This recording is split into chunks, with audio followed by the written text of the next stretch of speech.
very theoretical, but the situation is better than yesterday. So what we are going to talk about is some surface phenomena. Alright, whatever chemical changes, because we are doing surface chemistry as a part of our chemistry subject. What we basically have here is we will be talking about all the chemical changes which are basically happening on the surface of any substance. Alright, so by and large when we talk about surface chemistry, we talk about two methods that you commonly know. Very nice. One is adsorption and the other is generally you talk of absorption. Now absorption and adsorption are some phenomena that you've almost heard of even before. Adsorption is only a surface phenomena, but absorption is a bulk phenomena. So there are by and large differences between the two that we will be talking about, but a general example that is generally given is of chalk and ink. What is this phenomena called? This is adsorption as well as absorption, but some people term it only as adsorption. Is it right? Because when you dip chalk in water and you just simply take it out, you see that the ink is there only on the surface. That means the top layers are the only ones. So would you call it purely adsorption? Why? Because if you leave it say overnight and then come the next day, then you will feel that, you will actually see that, not feel, you will see that the ink particles have actually penetrated within the chalk also and they've gone within. So when it goes into the bulk, then it is known as absorption. When it remains only on the surface, then it is known as adsorption. Alright, so this is basically a surface phenomena. So surface phenomenon, and here we do talk about the bulk. This is a bulk phenomenon. Now the only thing is, say if I am talking about surface phenomena, so that means my focus will remain around adsorption in the chapter mainly, because this is what we are going to talk about is like your surface phenomena.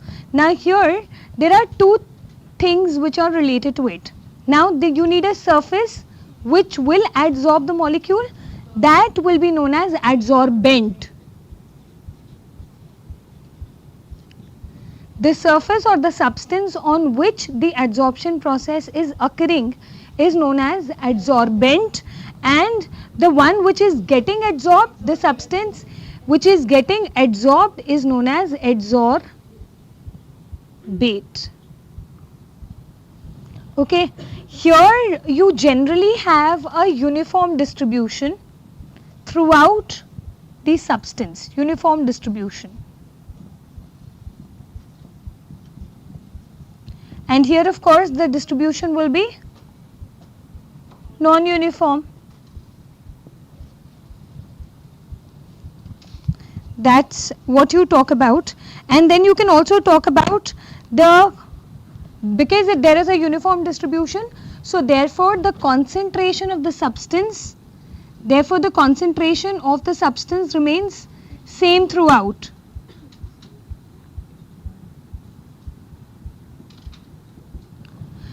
Whether you are talking of the concentration of adsorbate or adsorbent in this case, here basically here you do not talk of adsorbate and adsorbent, because you have the solute particles getting uniformly distributed within your solvent system or the bigger system that you have, because this demarcation, you know, whatever is smaller in quantity is always known as the solute and whatever is larger in amount is known as the solvent. So here again you just talk of adsorbate and adsorbent in a similar fashion. The rate of absorption is generally constant. I mean, you have it proceeds at a uniform rate. Absorption proceeds at a uniform rate. Uniform rate, that means that the moment you actually carry out an absorption process, it will be the same for the entire system throughout. So the rate at which it's proceeding will remain uniform. Whereas when we talk about adsorption, you know that there are certain, what is adsorption basically? If I'm talking about any surface of solid or any other thing, then it can be adsorption can happen on a liquid surface also, it can happen for a gas on a gas also. You can talk about a gas coming onto the solid surface also. Say I have just shown you, which are actually not visible, there are vacant sites available on the surface of the solids. Alright, so when those vacant sites are adsorbed by a particular molecule or an atom or any substance, then these vacant sites, as they start getting filled up, the adsorption process is now, the rate is like kind of increasing, because if you have greater number of vacant sites, then the rate of adsorption will be faster. As soon as they start getting filled up, now the rate will go on getting slower and slower, and when it is completely filled, the rate will absolutely can stop also, depending upon whether there is just one layer or there are multiple layers. Because it is also possible, this I am telling you right in advance, that when you have a substance getting adsorbed onto the surface of any adsorbent, then there are various possibilities. See, absorption will occur if there are sites available throughout the adsorbent. So then absorption will occur. But if you have, say, only a monolayer or the initial 2-3 layers available where your substance can come and fit in, then you call it adsorption. So that can either be a monolayer process or it can be a multi-layer process. And generally, whenever you talk in terms of real system, you not only have the topmost layer, but you also have the inner layers which are available. Okay, so that ways we can actually segregate. Now, what are the factors which decide the adsorption? I will just put down the factors quickly. You have, it depends upon the nature of the adsorbate. So if I talk of generally, let's consider the first example as the gases getting adsorbed onto the solid surface. So if I talk about that, then I can consider my adsorption process to be a process which has some kind of an equilibrium. Say you have a gas getting adsorbed onto the surface of a solid, so that yields it exists in equilibrium with the GS which will be getting formed. As more and more of solid will go on getting adsorbed onto the surface of G, you will have more and more of GS getting formed. That is like a combination of the gas getting adsorbed onto the solid surface. So that way, is what are the factors on which it can depend? It can depend on the nature of adsorbate, which is of course this. It also depends upon the nature of adsorbent. Nature of adsorbent means it depends upon the number of vacant sites available on the adsorbent. GS is the product here. Yes, it is actually, that also I will come to. There are different types of adsorptions that you've studied. One is a physical one and the chemical. We'll just come to that. But before that, let's discuss the factors. You've understood the phenomenon of adsorption, which is as simple as it is a surface phenomena which can be mono or multi-layer depending upon how many layers and how many vacant sites are available. Okay, so when we talk about the adsorption process, we are by and large talking about the number of vacant sites which are available onto the surface of any adsorbent. Alright, and if presently I am talking about the adsorption of gas on solid, then say I am considering, in majority of the cases we will be considering that the gas is getting adsorbed onto the surface of the solid in this fashion. So you have gas getting adsorbed onto the solid forming GS as the product.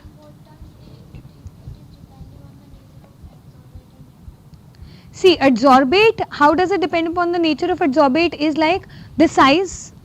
You should have a size which should fit into the vacant site. Like I just gave you an example. Say if the size is too big, it may not fit in. Alright, then again, if the size is extremely small, there are chances that it may penetrate into the inner layer also.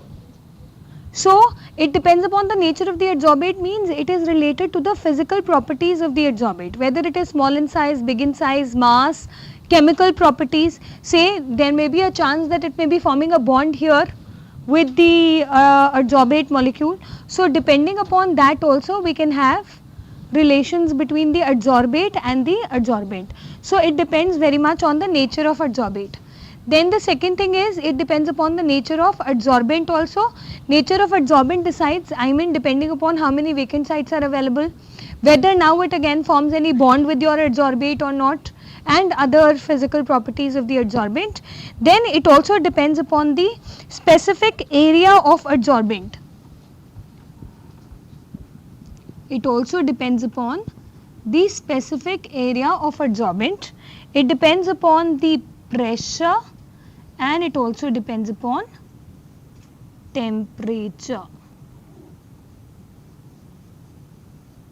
It depends upon pressure and it also depends upon temperature. I'll just talk about these before moving ahead. I repeat, for all those of you who have just joined us, we are starting with a new topic today, that is surface chemistry. As the name suggests, we will only be dealing with the chemical changes which are occurring on the surface of the substance. We have two topics that we can talk about here. One is adsorption and the other is absorption. Why does it become important for us to understand absorption at this level? Is because we have molecules which actually can penetrate into your substance also.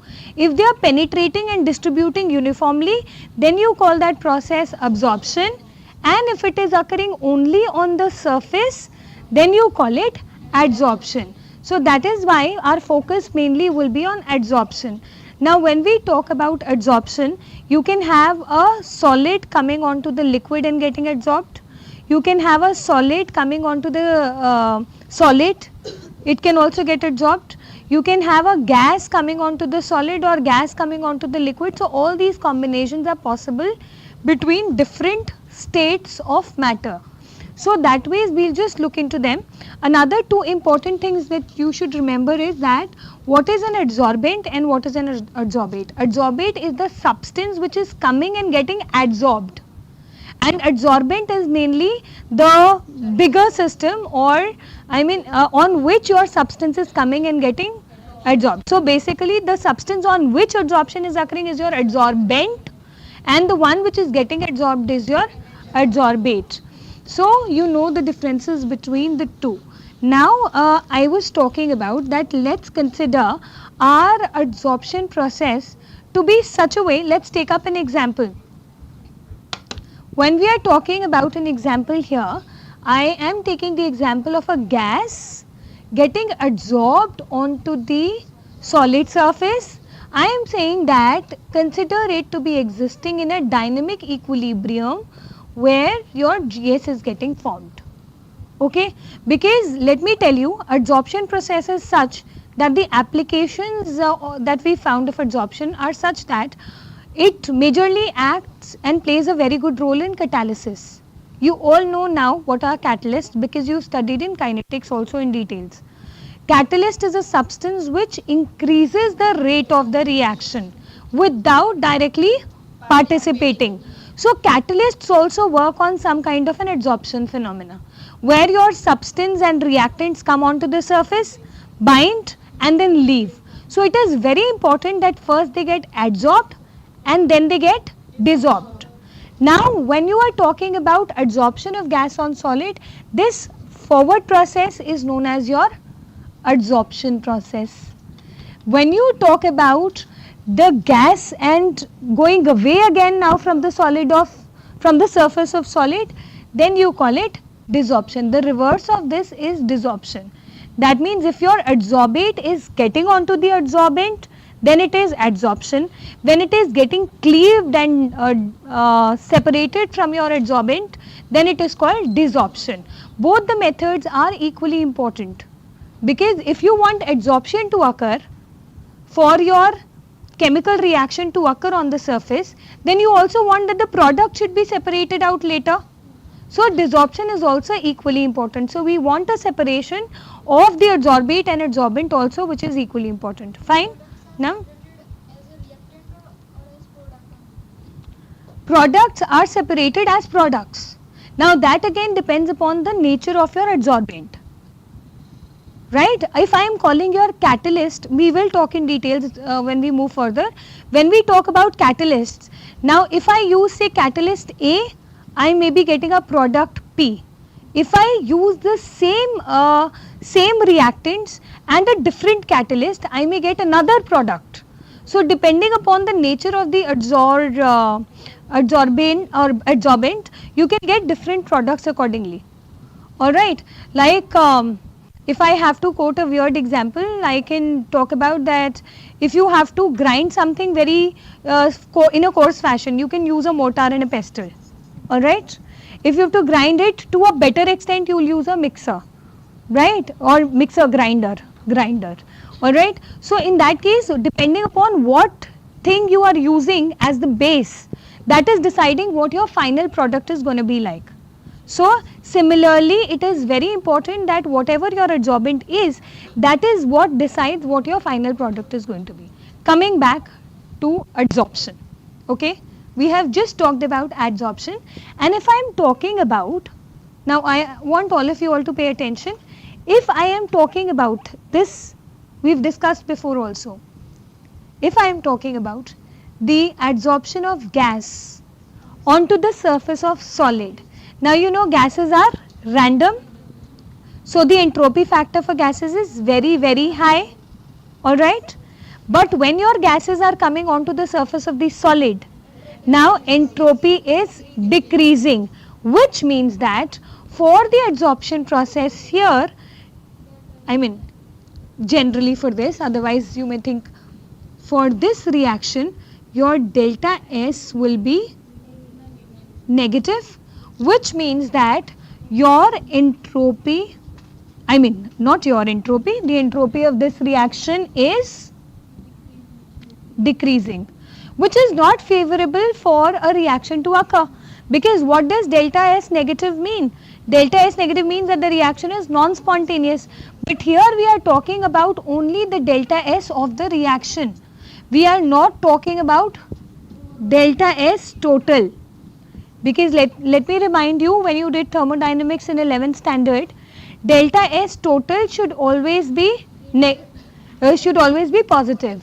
So we want delta S, and what is your delta S total? Don't forget your thermodynamics, that is delta S system plus delta S surroundings. So here, if delta S is negative, now the question is, if delta S is negative, how can still the adsorption process occurs? Because adsorption process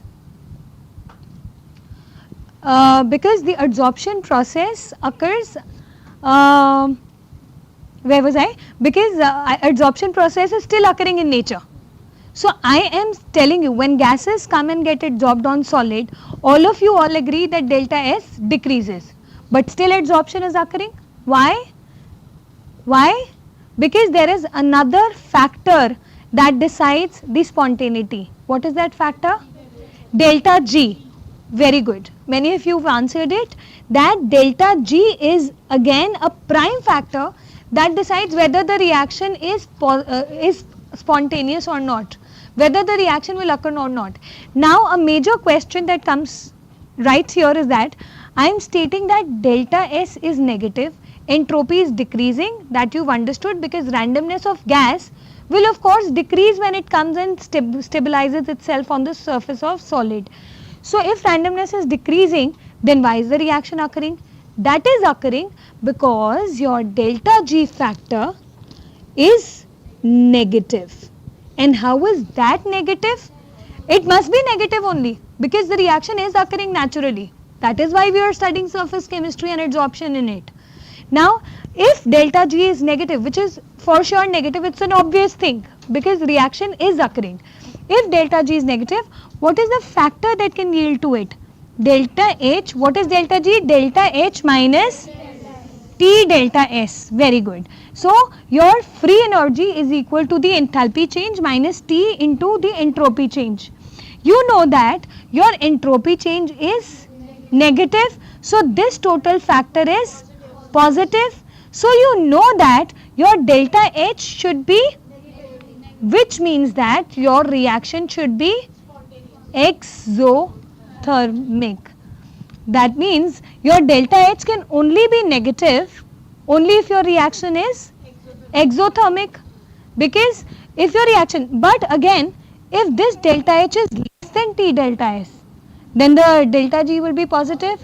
So this reaction should not just be exothermic, it should be highly exothermic, such that your delta H magnitude should be greater than your T delta S. Only then the total delta G will be negative. Okay? I repeat the entire thing again because it came as a doubt also. I am talking about the adsorption of a gaseous substance onto the surface of the solid. Okay? When it is getting adsorbed, it is called the adsorption process. G coming onto S and getting adsorbed to form GS is your adsorption process. When you separate out your adsorbent and adsorbate. Adsorbent here in this case is the solid surface, adsorbate is gas. When I separate out my gas, the gas from the solid surface, then it is called desorption process. So the reverse of adsorption is your desorption. That means whatever is coming onto the surface of any substance has to get cleaved later. If it gets cleaved, then that process is called desorption process. Learnt? Now the question was, why is adsorption still occurring when you know that the entropy is decreasing? Because what we've learnt in thermodynamics is if entropy decreases, the reaction will not occur. But here in this case it still occurs because the adsorption process is highly exothermic, which implies that now if I talk about the forward reaction, my delta H will be very highly negative, such that the magnitude of delta H is much greater than T delta S. And if that is the case, then my overall delta G, that is the Gibbs free energy, will be equal to negative, which means that the reaction will occur. It will be spontaneous. Clear with that? Now if I have talked about the nature of adsorbate, nature of adsorbent. Surface area is the available area. Greater the surface area, greater will be the rate of adsorption. Alright? Because greater the number of vacant sites which are available, greater will be the tendency of the adsorption to occur. So that is what is decided by the surface area, where you have a relationship also which is possible. Now another factor is like pressure. Let me now remind you of a concept that you've already done before, the Lee-Chatelier's principle. You all have done the Lee-Chatelier's principle. It states that whatever change you bring about in a reaction, the reaction in equilibrium will try to oppose it. If I say good to it, it will say bad. If I say bad, it will say good. Very weird. Let's come to the chemistry. If I bring about any change in this reaction, it will try to oppose it. That means if I increase the pressure, then the reaction will proceed in the direction where it has lesser number of gaseous molecules. Now here you have a gaseous molecule here, so the pressure in both the cases on the left hand side and right hand side, where will the pressure be more? Here on the left hand side. So if I increase the pressure, it will move towards that direction where the pressure is less. So that means decrease of pressure will favor adsorption. And if I increase of pressure will favor adsorption. I repeat it again. If I increase the pressure, it will move in the direction where there is less pressure. And the less pressure is there on the product side, because we do not have any free gaseous molecule on this side. So if I increase the pressure, the reaction will be favored in the positive direction. That means rate of adsorption will increase. Okay, and if I decrease the pressure, it will move in the backward direction. And you can understand it qualitatively also.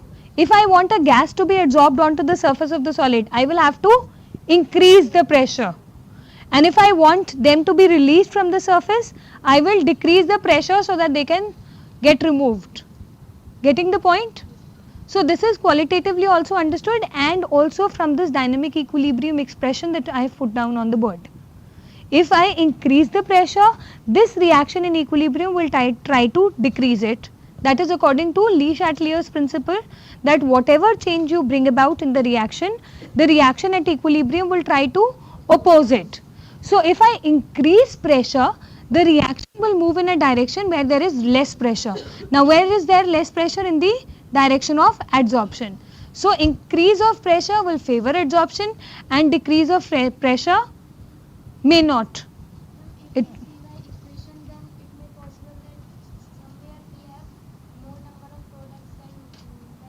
then depending upon the reaction you can easily judge. So that is why I am taking up a simple example where I am talking about the adsorption of one gaseous molecule onto the solid surface. Okay. Otherwise, in many of the books you will find the you will be doing different isotherms. Say this is one gas molecule coming onto the surface of solid. Solid is one surface. Okay. So then this may be called G1S because you have only one molecule of gas. In the next case, again G will come onto the surface of G1S now. Now G1S, the surface, it will still have some vacant sites. So now two gaseous molecules will be there. So it will become G2S and so on.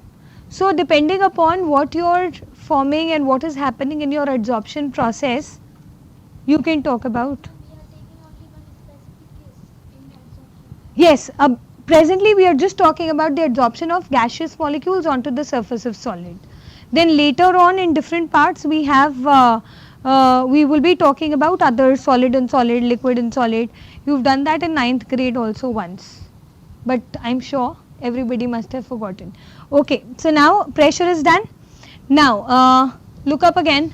If I talk about now the increase of the effect of temperature.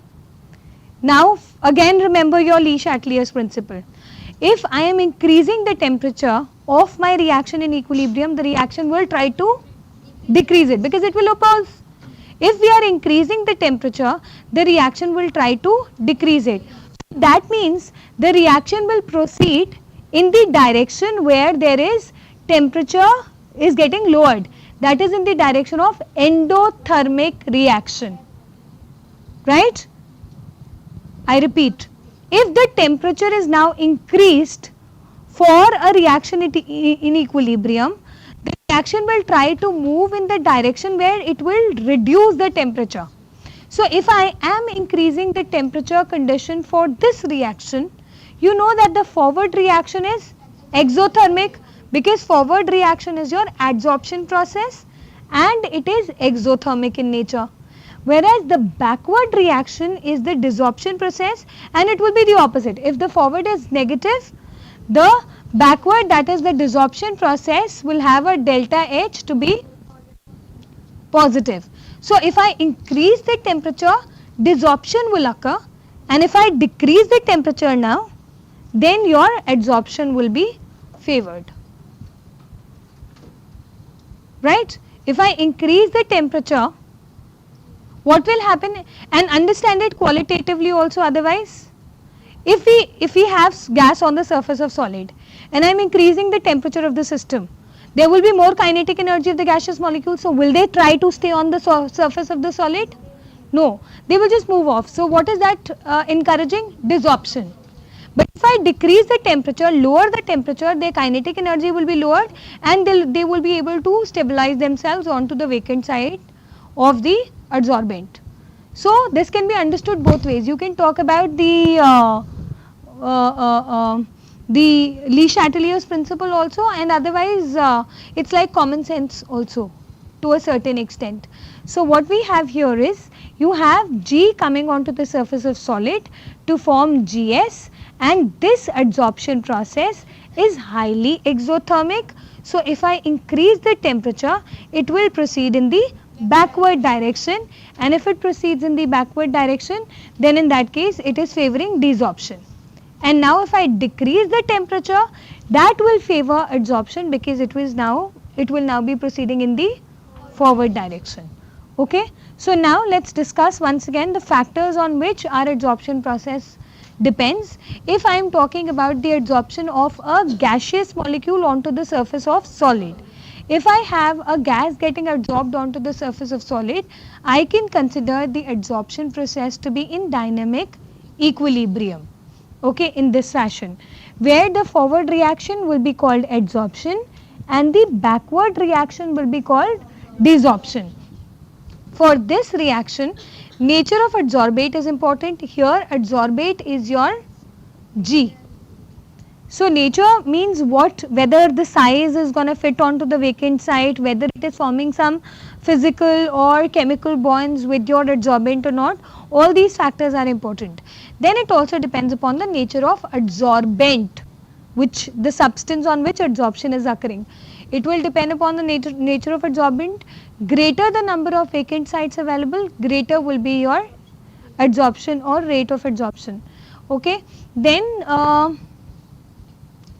it is forming GS. Surface area is again related to the number of vacant sites. Pressure can be related because if we increase the pressure, then it will proceed in the forward direction. As per your Le Chatelier's principle also, it will proceed in the forward direction. That means it will favor adsorption. If we decrease the pressure, it will try to increase it. That means move in the backward direction. That means decreasing of pressure will favor your desorption. When I talk about temperature now, if I talk about temperature, I have already understood that adsorption is a highly exothermic process. So if I increase the temperature, this reaction will try to reduce the temperature, and if it reduces the temperature, that means it will try to move towards. So increase of temperature favors the endothermic desorption process and decrease of temperature favors the exothermic adsorption process. Okay, and the reaction still occurs because of the highly exothermic nature of the adsorption reaction. If the reaction is highly exothermic, it's only because if it is highly exothermic, it's only because of that the reaction is spontaneous, because then your delta G will be negative. Okay, just go through it quickly. Yeah. Yes.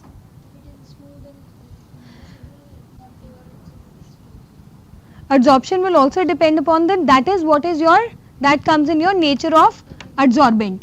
If your adsorbent is going to be smooth, then you know that a smooth surface won't have those many vacant sites available, a smooth surface. So that is why adsorption will be very much less favored there. But if you have a rough surface, you know rough surface will be uneven, will have a very many number of vacant sites available. So then in that case, it's like more or less a concept that you already know. We are just revising it as a part of chemistry now. Okay. So another is like, now there are two types of adsorption processes. There are two types of adsorption processes, physisorption and chemisorption, and this solely depends upon the types of bonds which are formed between the two. One of the bonds is like the one which is physical in nature, is like you have only some forces of attraction, which are generally the van der Waals forces of attraction. When you have any other interaction, like kind of a chemical bond getting formed, a hydrogen bond getting formed, then you call it a chemisorption. So out of the two processes, which one do you think will be reversible in nature? Physisorption. Why? Because it is easy to break the bonds there. Whereas for chemical bonds, it will require a lot of energy to break those bonds. So which of the process will be having a higher delta H? Chemisorption, because in that actually you are forming the chemical bonds which are involving more energy. Now there is a question, how is delta S negative? See, when you have gases moving around in the atmosphere, they are highly random. So the entropy refers to the randomness. So entropy will be very, very high. Alright. And the moment you make your gas molecules come onto the surface of the solid, if they come onto the surface of the solid, what will happen? Their randomness will decrease. So that means if S was high before and S becomes low now, so S has decreased. And if your S, that is entropy, is decreasing, means that your delta S will be negative. Okay. Now, where were we? We were now talking about the two processes or two types of adsorption which are there. One is a physisorption. So I suggest, because this is a theoretical concept, you can learn it right here, right now. There are two types. One is a physisorption and the other process is known as the physisorption, and you have the chemisorption. This is also known as the physical adsorption, and chemisorption is also known as the chemical adsorption. Right, these are the two methods that you have. Okay, so first of all is you can put down the nature of the forces which are involved. In this case, what do you have? You have the van der Waals forces of attraction, and here you essentially have the chemical bonds. Alright, you can also think of some examples that are naturally occurring around you for the physisorption and chemisorption.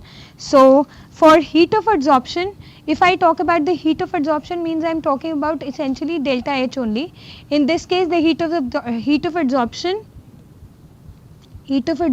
will be low, and in this case the heat of adsorption will be very, very high. For low, it is around 20 to 40 kilojoules per mole here, and for high it is around 400 kilojoules per mole. 400 kilojoules per mole here. The next topic that we can talk of is your temperature, which will occur at a lower temperature and which will occur at a high temperature.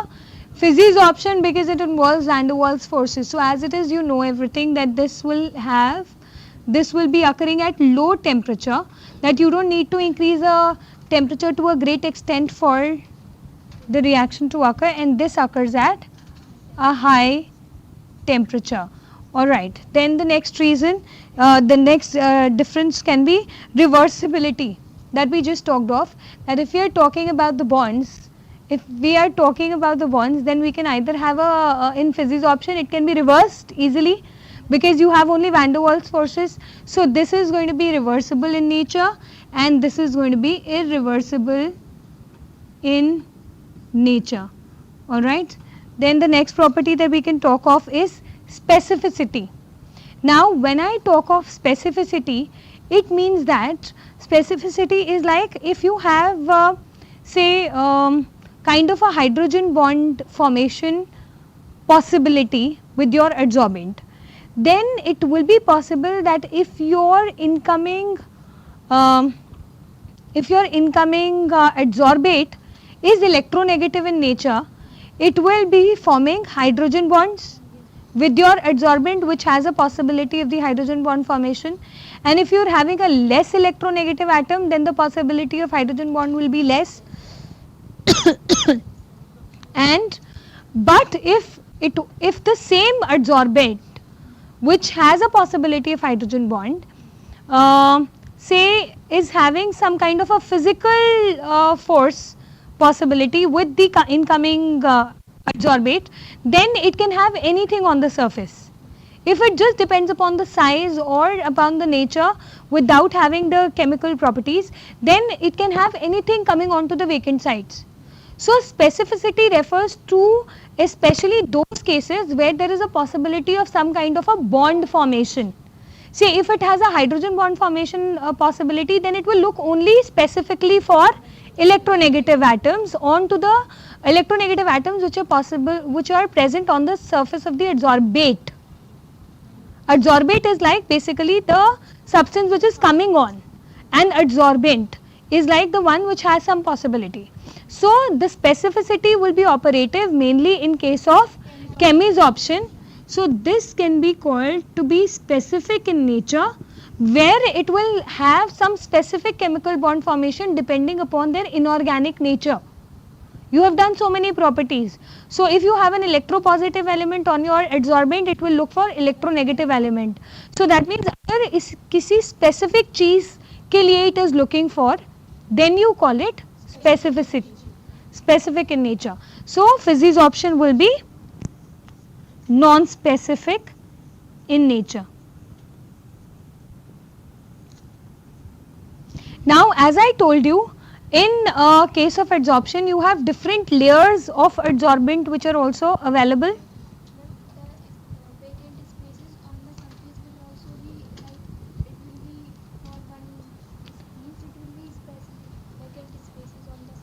Vacant space which is there on the surface only.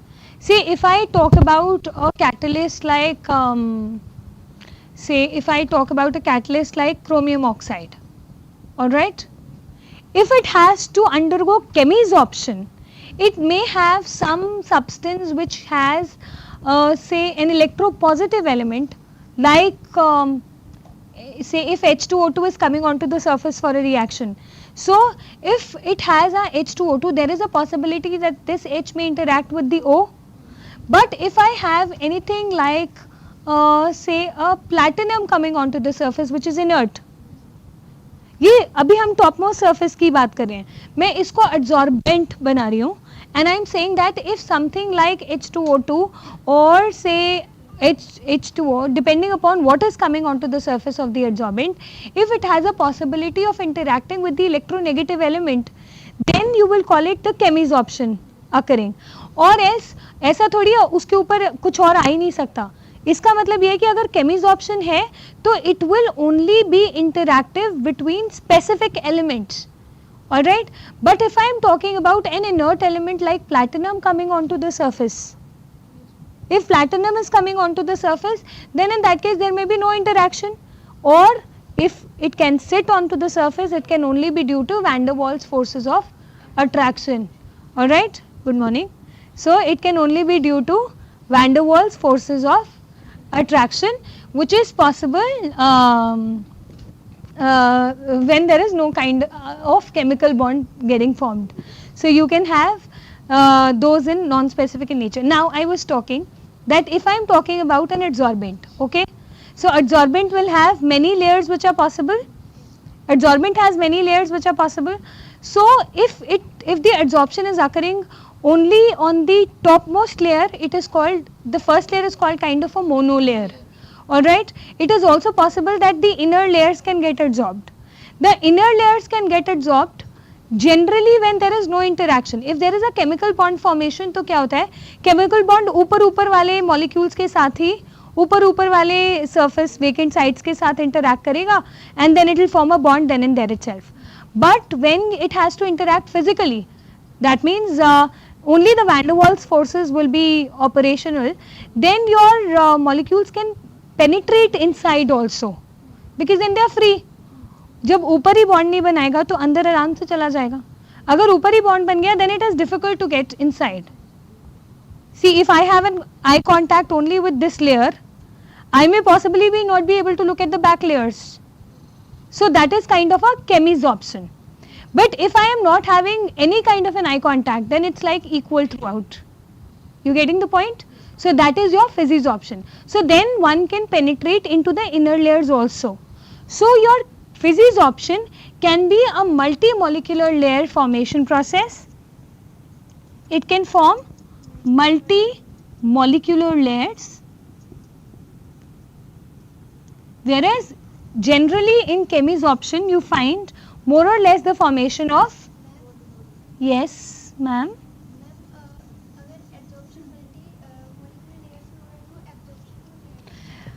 अब जब आप बात कर रहे हो कि एक बड़ा सा एड्सॉर्बेंट आपके पास है, उसके अंदर अभी हमने डिफरेंसेस करे बिटवीन एड्सॉर्प्शन एंड अब्सॉर्प्शन. हर क्वेश्चन इज वेरी वैलिड कि if it is a multi molecular layer process, then why don't we call it absorption, AB. Absorption क्यों नहीं बोलते, उसको एडसॉर्प्शन क्यों बोलते हैं? Absorption is where you have a uniform distribution of your solute throughout the solvent. Uniform distribution, like when you dip sponge in water is the best example. You dip sponge in water, there is immediately all the layers, multi layers जितनी हैं, ऊपर वाली, अंदर वाली, बीच वाली, सारी layers will get equal distribution of water, right? Whereas in this case you have uneven distribution between the topmost layers and the inner layers. So ऊपर की अगर हम कुछ layers की बात करें तो it is not that very many layers that it reaches almost the inner bulk. Bulk still remains unadsorbed. or unabsorbed. Because अगर bulk में चला गया, then the bulk phenomena is your absorption. But if it remains only on the surface, it is called adsorption. Okay, so it is add only when it is on the topmost surface, and it is absorption when it goes into the bulk. So when, and again, as you have stated before, let me also state it for all of you all, that if we talk about adsorption and absorption together, then you call it sorption. And can you give me an example of sorption apart from the normal chalk thing then? If you have, what is ink? Ink is a dye. Generally, whenever you talk of dyes interacting with any substance, you see that the dyes get adsorbed also and they get absorbed also. So that is some kind of a sorption process. Okay. So then the extent of adsorption. See, when you talk about the extent of adsorption,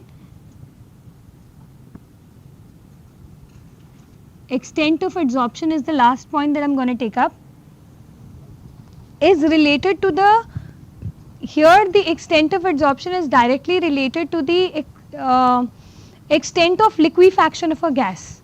If I am talking about the gas getting adsorbed onto the surface of the solid, it can be related to the extent with the help of which it can be liquefied. Whereas in this case you have the no relationship for the extent of adsorption to be related to the liquefaction of the gases, because you don't require that. As in, when you are talking about the extent of adsorption or physisorption, it is very important that pressure plays a very important role. When you increase the pressure, you know that the rate of adsorption will increase. Now you understand that? So if I can liquefy my gas easily, that means the pressure can be applied to it easily and it can get adsorbed. That is more or less important when you want your gas to be just coming and physically interacting with your adsorbent surface. Whereas in this case, because you are predominantly focusing on the chemical bonds, there is no relation, you can just write down that there is no correlation, in fact, there is no correlation between extent of adsorption and liquefaction of the gas.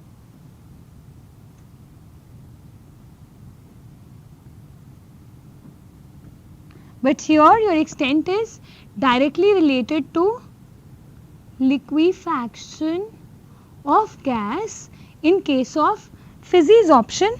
That is simply because when you are talking about the physisorption process, there you are primarily having simple forces, and you can increase the force of the you can increase the forces by putting pressure on it, which can be directly linked to the liquefaction of gas. Here in case you just have the bonds getting formed, so there is no direct relation or correlation between your extent of adsorption. Now if I have to explain the extent of adsorption, you should know that the extent of adsorption is something which can be represented as an x by m ratio. Extent of adsorption is something that can be represented by an x by m ratio. What is that? Where x is the amount of the adsorbate and m is the mass of the adsorbent. Okay, this ratio is what is generally called the extent of adsorption. Yes.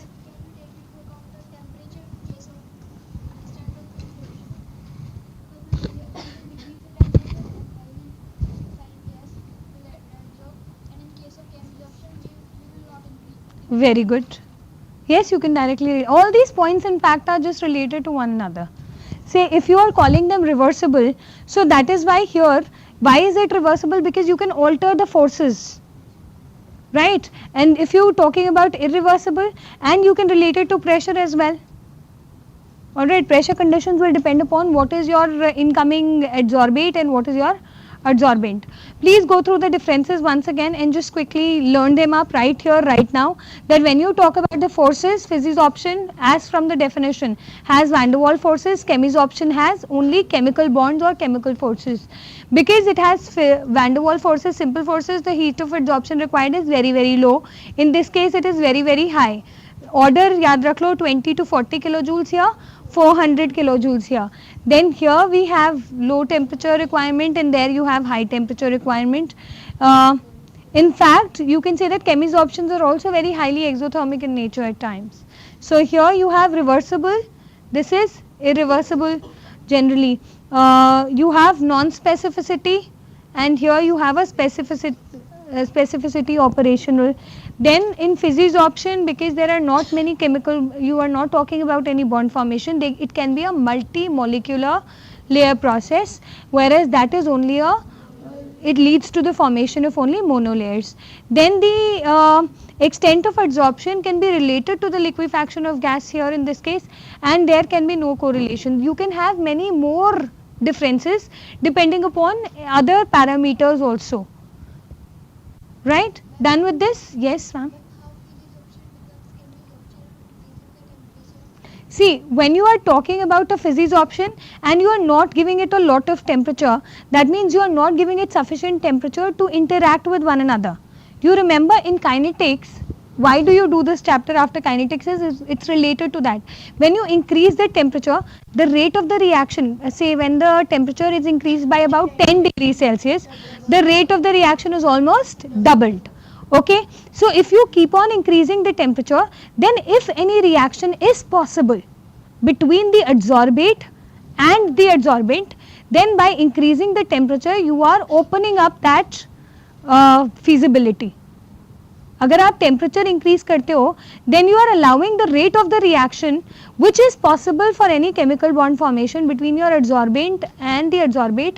Then in that case both of them can form a chemical bond. और एक बार chemical bond बन गया, फिर वो Fiji से केमी हो गया.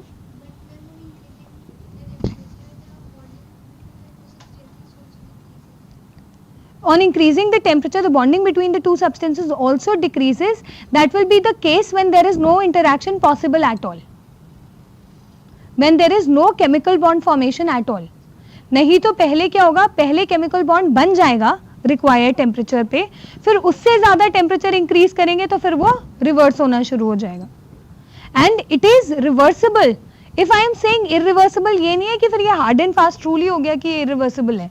Irreversible का मतलब है कि generally it is very difficult to create the conditions for the chemisorption to move back. Otherwise, you can create very high conditions also, extreme conditions for the reversal. Here, heat of it, this is your delta H only kind of. This is your delta H of, that means you are talking about delta H of the adsorption process only. Okay. Then next we move on to an adsorption. There are different methods of explaining the adsorption processes. One of which was explained by a scientist called Freundlich. One of that was explained by a scientist with the name of Freundlich, which is known as, so that is why now next that we are going to talk about is Freundlich adsorption process, and because we talk about it to be occurring at a constant temperature, we call it an isotherm. We are keeping the temperature conditions constant to study the Freundlich adsorption isotherm, and that is why we call it Freundlich adsorption isotherm. What Freundlich studied was, in say he gave it in 1909, and he studied an empirical relationship between the quantity of gas adsorbed. Quantity of gas adsorbed means it is the amount of substance getting adsorbed or the amount of adsorbate upon the unit mass of solid adsorbent at a particular temperature. At a particular temperature was found to be directly proportional to pressure to the power 1 by n. He found an empirical relationship between the amount of gas adsorbed on a unit mass of the solid adsorbent with pressure at a constant temperature. This is your Freundlich adsorption isotherm. and it is really very important from any examination point of view. N is just a constant which generally will be greater than 1. N is a constant which generally remains greater than 1. We can talk about it also. I'll just explain this, but N is a constant generally taken to be greater than 1, but N can be variable. See, if I take N, this x by m is what I explained to you as the extent of adsorption. It means that the extent of adsorption varies with pressure as p to the power 1 by m. So if I open up the proportionality, remove the proportionality constant, what will I get? I will get this as k into p to the power 1 by n. Okay, which means that if n is greater than 1, that means there is some dependency and pressure will be to some power which is less than 1, because 1 by anything greater than 1 will be like some fraction only, 1 point something. So you will have that thing to be less than 1 only. So it will be depending on pressure in that fashion. When n is equal to 1, then what happens? Then it will be directly proportional to P, that is normally at intermediate or low ranges. At intermediate or low ranges, your n value is generally close to 1.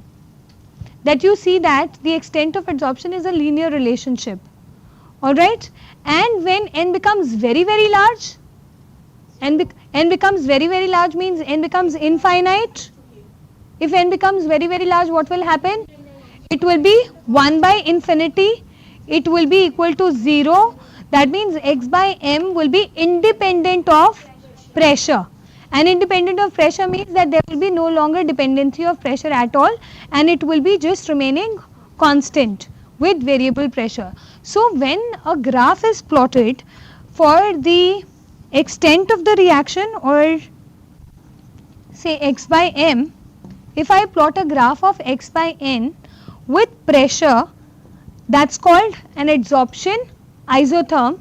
It will look something like this. So you get it? When n is like kind of greater than 1 or equal to 1, then the linear relationship follows, which is generally at low and intermediate ranges of pressure. ये linear type है, which is generally at lower or intermediate ranges of pressure. ठीक है? Look up all of you all. This is the graph that we generally get for this relationship, where this is my y-axis and I have taken P to be my x. And I get a relationship like this. I know that if I want K, I need the slope. And that slope is valid only for intermediate or low pressure regions. As the temperature becomes very high, can you see that it's turning out to be parallel to the x-axis? Which means that it is becoming independent of pressure, and that is the case when your n approaches infinity. This entire thing is taken at a constant temperature. That means at a particular temperature. Now because she's talked of temperature, let me just give you a question here. First of all, let me just repeat the Freundlich adsorption isotherm. Freundlich adsorption isotherm it was given by a scientist called Sir Freundlich in 1909.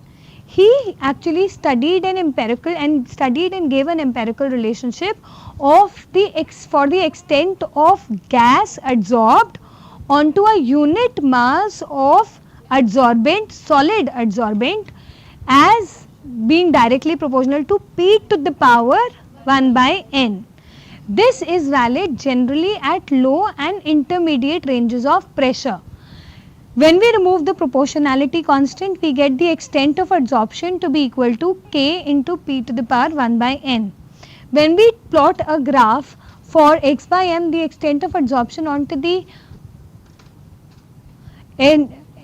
if extent of adsorption with pressure, where in this relationship n is a constant. N is a constant which is generally greater than 1 for the Freundlich, which is greater than 1 generally for the adsorption process, greater than or equivalent to 1 for the adsorption process to be occurring in kind of fashion, which is this. So when it is equivalent to 1, you know there will be a linear relationship, that is at low pressure ranges. It will be greater than, slightly greater than 1 or intermediate ranges of pressure, then also there will be kind of a relationship which will go on. So can you see that the pressure dependency is lowering as your pressure is increasing, and when the pressure becomes very very high, then you see that the dependency on pressure becomes very very low. Because अब अगर n बढ़ता जाएगा तो ये 1/n वाला factor क्या होता जाएगा, कम होता जाएगा. So the dependency on pressure will be very very less, and as n approaches infinity, that is at very very high pressures, so what happens then, it becomes almost independent of pressure. N is just a constant which is almost equivalent to 1 and it varies according to the pressure. Yeah.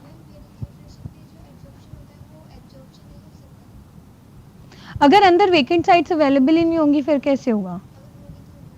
अगर होंगी तो possibilities देखनी पड़ेंगी कि uniform distribution उसके बाद होगा कि नहीं होगा.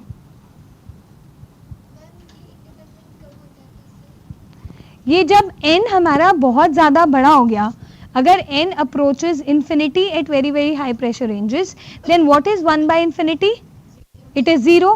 So x by m, this will imply that x by m becomes equal to k p to the power 0. Anything to the power 0 is 1.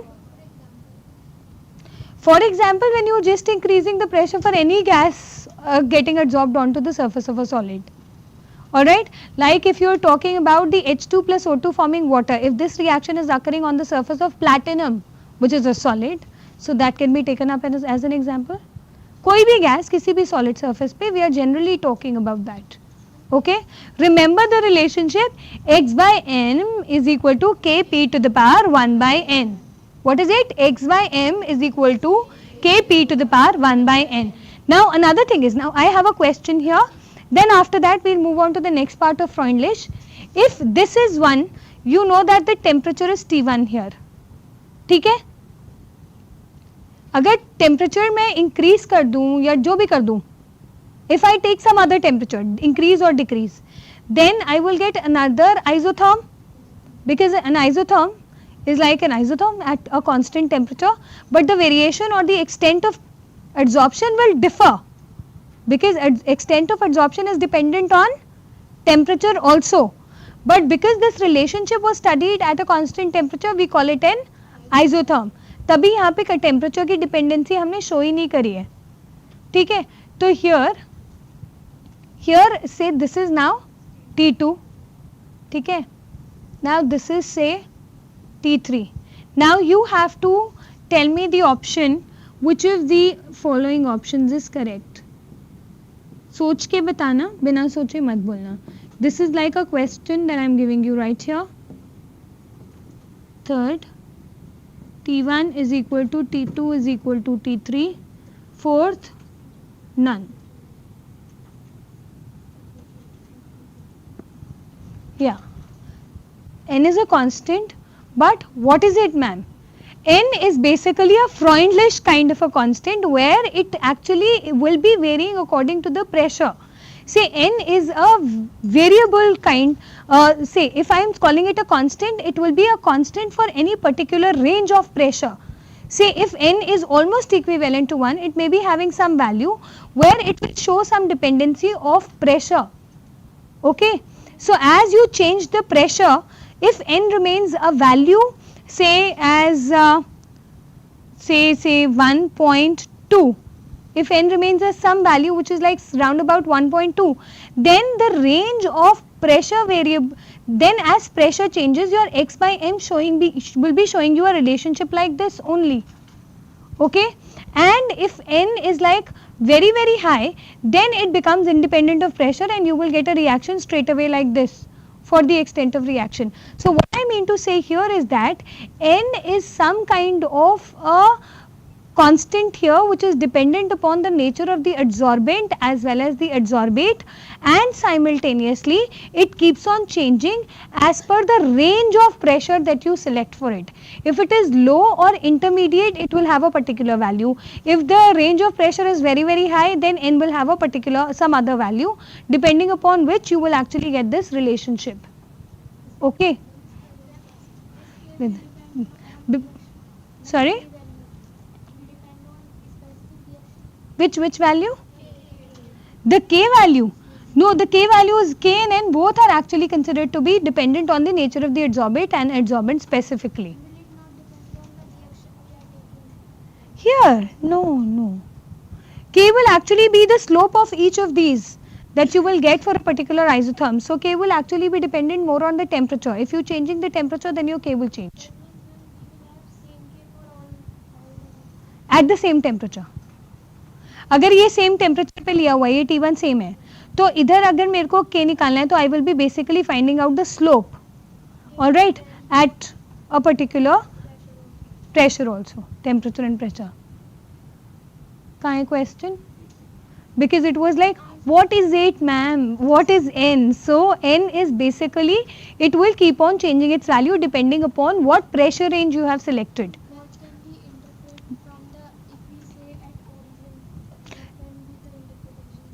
At the origin, when the pressure is 0, the extent of adsorption is 0. As you increase pressure, now the extent of adsorption has started increasing. देखो इसका क्या मतलब है? She is asking what is the interpretation of this graph? When pressure is 0, यहाँ 0 से start करते हैं हम, तो extent of adsorption कितना है? 0. हमने pressure को change ही नहीं करा. फिर जैसे जैसे pressure बढ़ाना शुरू करा, gas will start coming and getting absorbed onto the surface of the solid. ठीक है, एक बार सारी की सारी सॉलिड साइड्स भर गई और प्रेशर चाहे जितना मर्जी इंक्रीज कर लो, एक बार प्रेशर एक लिमिट तक पहुंच गया तो सारी की सारी साइड्स भर जाएंगी. जब सारी साइड्स भर जाएंगी तो फिर एड्सॉर्प्शन उसके बाद होगा ही नहीं. So then the rate of adsorption will remain a constant. ठीक है ma'am, K is which type of a constant? Does it have some value? Precisely the question that was just asked. K is actually also a constant now because this is a proportionality constant that you've introduced, which can be found using the slope. Because what is this? Y is equal to mx kind of a curve. Mx means that the intercept will definitely be 0. So 0 से start कर रहे हैं तो किसी भी point पे अगर मैं slope लूँगी, that slope will give me what? That slope will be equal to m. What is m in this case? K. So this K will be obtained from any point, from the tangent which is drawn at any point of your relationship. And if it is a linear relationship at the low pressure ranges, हमने देखा है कि when almost n is equivalent to 1 in the low pressure region, then x by m is directly proportional to p. तब तो K will remain the same throughout. It is only when your variation is like a curve that you can have K at different K value different for different temperature and pressure. इस मेरे question पे आते हैं हम. T1 is greater than T2 is greater than T3 is what majority of you are saying here. If T1 is greater than T2 is greater than T3, that means the temperature is getting lowered, and if it is getting lowered, that means the extent of adsorption is getting increased, which is okay, because if you decrease the temperature, then it favors the exothermic reaction, and you know that exothermic reaction is your adsorption process. So that is why the second option is correct. Now, no, this is generally for the adsorption of gases on solids. So we are not talking about any physio. Then temperature, it generally decreases. So here we are just talking about the physisorption process. In chemical adsorption, then in that case option 1 would be considered, and then there will be chemical bond formation. So there may be variations in the extent depending upon your pressure also at the particular temperature. क्योंकि उसका तो temperature variation भी accordingly होगा. Okay या अभी step wise चलेंगे ना. ठीक है. सो अब now there is another kind of a plot that you can plot. Take the logarithm on both the sides, then you have a relationship like what?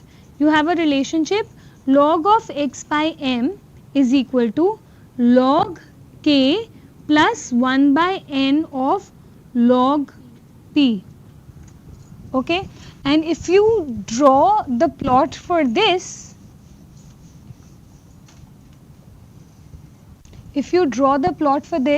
what will the plot look like? Say you have now log of x by m here and you have log p. Now it will be what? It will be a straight line with with an intercept. So now this will be your variation. Why? Because now we are plotting log of x by m is equal to log k plus 1 by n log of p. Now this is your y is equal to m. We have taken log p as your x axis. So what will your slope be? Slope is generally, how do you calculate the slope? You know that this is your y2 value, this is your y1 value. Your slope is generally y2 minus y1 upon x2 minus x1, which is dy by dx. This is your slope, dy by dx, and this slope in this case will be equal to 1 by n, because it is y is equal to mx plus c. So when you extrapolate this now to your y axis, this intercept will be equal to log k. So whatever value of x by m you get from here, that will be your log k.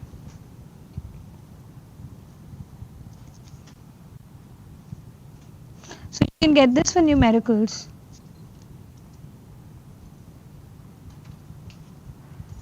Okay, just go through the Freundlich adsorption isotherm again, which was given in 1909. And when you talk about the Freundlich adsorption isotherm, what we basically have is, you are talking about an empirical relationship of the extent of adsorption with variation in pressure. That is nothing but x by m is equal to kp to the power of 1 by n. It is equal to kp to the power of 1 by n. And when we check out the relationship, the simple graph of x by m with p, x by m with p turns out to be linear initially, क्योंकि पहले 0 होता है, जब pressure 0 होता है फिर वो बढ़ता जाता है, जब पूरी साइड्स भर जाती हैं तो it becomes independent of pressure, where n is considered to be almost approaching infinity now. So this kind of a relationship or a graph is obtained, where you understand that the extent of reaction will increase with decreasing temperature. Okay, with even for chemisorption, the question that you had asked, when you increase the temperature initially, the rate of adsorption first increases, because that is enhancing your rate of chemical bond formation. Once it is formed, then again it decreases. Adsorbate. No. The forces, the van der Waals forces of attraction also depend upon the nature of the adsorbate and adsorbent. How can you neglect that? What is your basically, when no other forces of attraction are like operative, you talk about van der Waals forces of attraction, which again, let me just remind you, they are not just one type. In solid state you have done that van der Waals are nothing but they are a combination of dipole-dipole, dipole-induced dipole, and you have London dispersion forces also in it. And you have ion dipole interactions also in it. So a combination of all these. So you are just depending upon, these forces are also dependent upon the type of adsorbate and adsorbent. Okay. So now can we move on to the next adsorption isotherm? This is clear to everyone. Very simple relationship, that x by m is equal to kp to the power of 1 by n. Tell me Freundlich adsorption isotherm so that you wake up once. What is Freundlich adsorption isotherm quantitatively? X by m is equal to kp to the power of, and in terms of log, log of x by m is equal to log k plus 1 by n log p. In which case do you get straight away a linear plot? Log case. What is the slope there? What is the intercept? Log k. Alright. And for the other case, as you actually can make out then for the temperatures also, if you have another variation. Another isotherm that was proposed came up in 1916, and that was given by Langmuir. And that is why it is known as the Langmuir adsorption. Again, taken at a constant temperature, so it is known, the graph that is plotted is known as an isotherm. The graph that is known is, now there are certain postulates that he actually proposed, Langmuir. I just put down those postulates. That the very first one was, Langmuir actually, what is the difference between Freundlich and Langmuir was, Freundlich took the adsorption as a general process occurring on the surface in totality, but Langmuir took into account the number of filled sites and the vacant sites. Okay, because he stated very categorically, let me just take up a very simple thing first. Say if I talk about the adsorption process, adsorption of a gas on a solid, look up all of you all, because these are just simple concepts that you can understand, notes you have everywhere. Okay, if you have G plus S giving GS, and if I call the rate of forward direction, say the rate constant be given by a Ka, you know that the forward reaction is your adsorption process, while going back it is the desorption process. What happens generally at equilibrium? What happens at equilibrium? The rate of forward reaction is equal to the rate of backward reaction. You have already done it in kinetics, that at equilibrium, and this is an equilibrium studies also. In equilibrium studies you study that the rate of forward reaction will be equal to the rate of backward reaction. So the rate of forward reaction can be represented as the rate constant for the forward direction, that is Ka, into the concentration of the reactants on that side. So that will be equal to Ka into concentration of G into concentration of S, and this will be equal to K D. Why am I calling it D? Because this is for the rate of desorption, or the rate of forward reaction is equal to the rate of backward reaction, means that the rate of adsorption will be equal to the rate of desorption. So here in this case this will be equal to Kd into Gs. Okay, and if I take Ka by Kd, what is that going to be equal to? Your constant K equilibrium, because that will be equal to, you can see it for yourself, that will be equal to Gs upon G into S. Okay, this is a very simple thing that I have brought to your notice, that here again, ये बात समझ में आई है सबको? And then I will just explain as to what Langmuir actually did. We are saying that here the rate of forward reaction is equal to the rate of backward reaction. You know that the rate of forward reaction will be equal to the rate constant into the product of their respective reactants, each raised to the power of their respective stoichiometric coefficient. This is the law of basically the rate law, which is given by Goldberg and Vajay. Mass action mein you take the reactants and products both. Here we are just considering the rate constant into the products of the concentration of the respective reactants, each raised to the power of their respective stoichiometric coefficients, which is nothing but your rate law. And then the rate of desorption will be equal to the rate constant into the product of the reactants. Now the reactant for the rate of desorption will be equal to just Gs. Okay? So here you have Ka into G into S is equal to Kd into Gs. When you rearrange, you get Ka by Kd to be equal to Gs by G into S, which is nothing but your equilibrium constant. Similarly, what Langmuir also did, I will not be doing the derivation of what Langmuir did, but I am just telling you, Langmuir assumed that, say initially he talked about the number of vacant sites which are available on the surface. Okay. Let theta be the number of filled sites. Let theta be the fraction of the sites which is filled. Okay. Then what will it be? That will be unfilled. That will be 1 minus theta. Okay. Consider 100% coverage of your surface, then if theta are the number of sides which are filled, then 1 minus theta will be the number of sides which are not filled.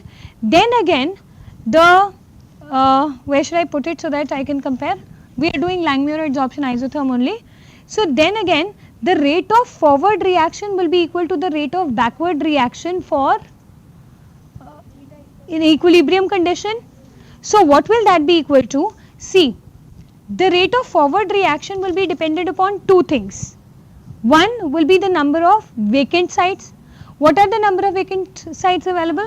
1 minus theta, and pressure also. Because if you are talking about the adsorption of gas onto the surface of solid, you are not just talking about your number of vacant sites, but you are providing some pressure conditions also, and it is an isotherm. Temperature is constant. मैंने rub कर दिया, but otherwise what did I write on the board? Langmuir adsorption isotherm. That means we are studying a reaction at a constant temperature. So here, if I now talk about the rate of forward reaction again to be equal to the rate of backward reaction at equilibrium, then your rate of forward reaction will be, say, some constant K into P into, say, Ka only into 1 minus theta. Rate of the forward reaction will now be directly proportional to pressure, and it will always also be directly proportional to the number of vacant sites, which will be, and then the proportionality constant or the reaction constant for the forward reaction was Ka. What will be the rate of backward reaction? That will be Kd into theta, क्योंकि उसमें तो सिर्फ हमें theta को remove of करना है. Pressure we are not considering here in this case, because whatever has been dissolved only has to be removed at that particular temperature if it is a fizzy. Then in that case, the pressure dependency is mainly to make your molecules come and sit onto the site. The rate of backward direction in which we are not providing any extra pressure, and we are not altering the pressure once it is provided. So then in that case, what will it depend upon? It will depend upon only theta, that is the number of sites which are covered. Okay, now let me just talk about first the postulates. I have already started talking about the Langmuir. Let me just talk about the basic postulates that Langmuir had given. The very first thing he stated was that there are only fixed number of sites available. There are only fixed number of sites available on adsorbent for adsorption. Okay, then the second point is that all the vacant sites are of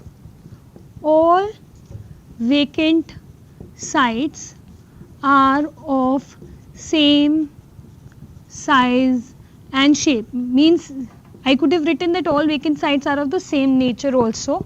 Then the third is that one site can only be occupied by one molecule or one molecule of a substance which is adsorbate. Or say if I am talking about gas, it is only one gas molecule. Alright, then the fourth point is that your adsorption will be considered to be in a state of adsorption will be considered to be in a state of dynamic equilibrium. That you have already understood very well. Adsorption will be considered to be existent in a state of dynamic equilibrium, and you know that equilibrium is nothing but G plus S is giving you Gs, where you have the rate of adsorption like this and the rate of desorption like this. These four postulates are this. Coming back to theta again, I am considering now, after these assumptions, I consider the fraction of occupied sites.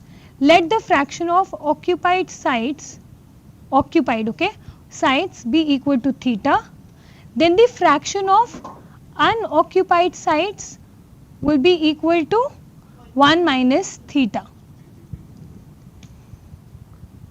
And I'll just put down the final expression of Langmuir adsorption isotherm here, which is nothing but, it states that now your theta will be equal to, theta is the fraction of the occupied sides, that is equal to Kp upon 1 plus Kp, where K is equal to Ka by Kd. And you understand that Ka by Kd is nothing but the concentration of Gs upon G into S.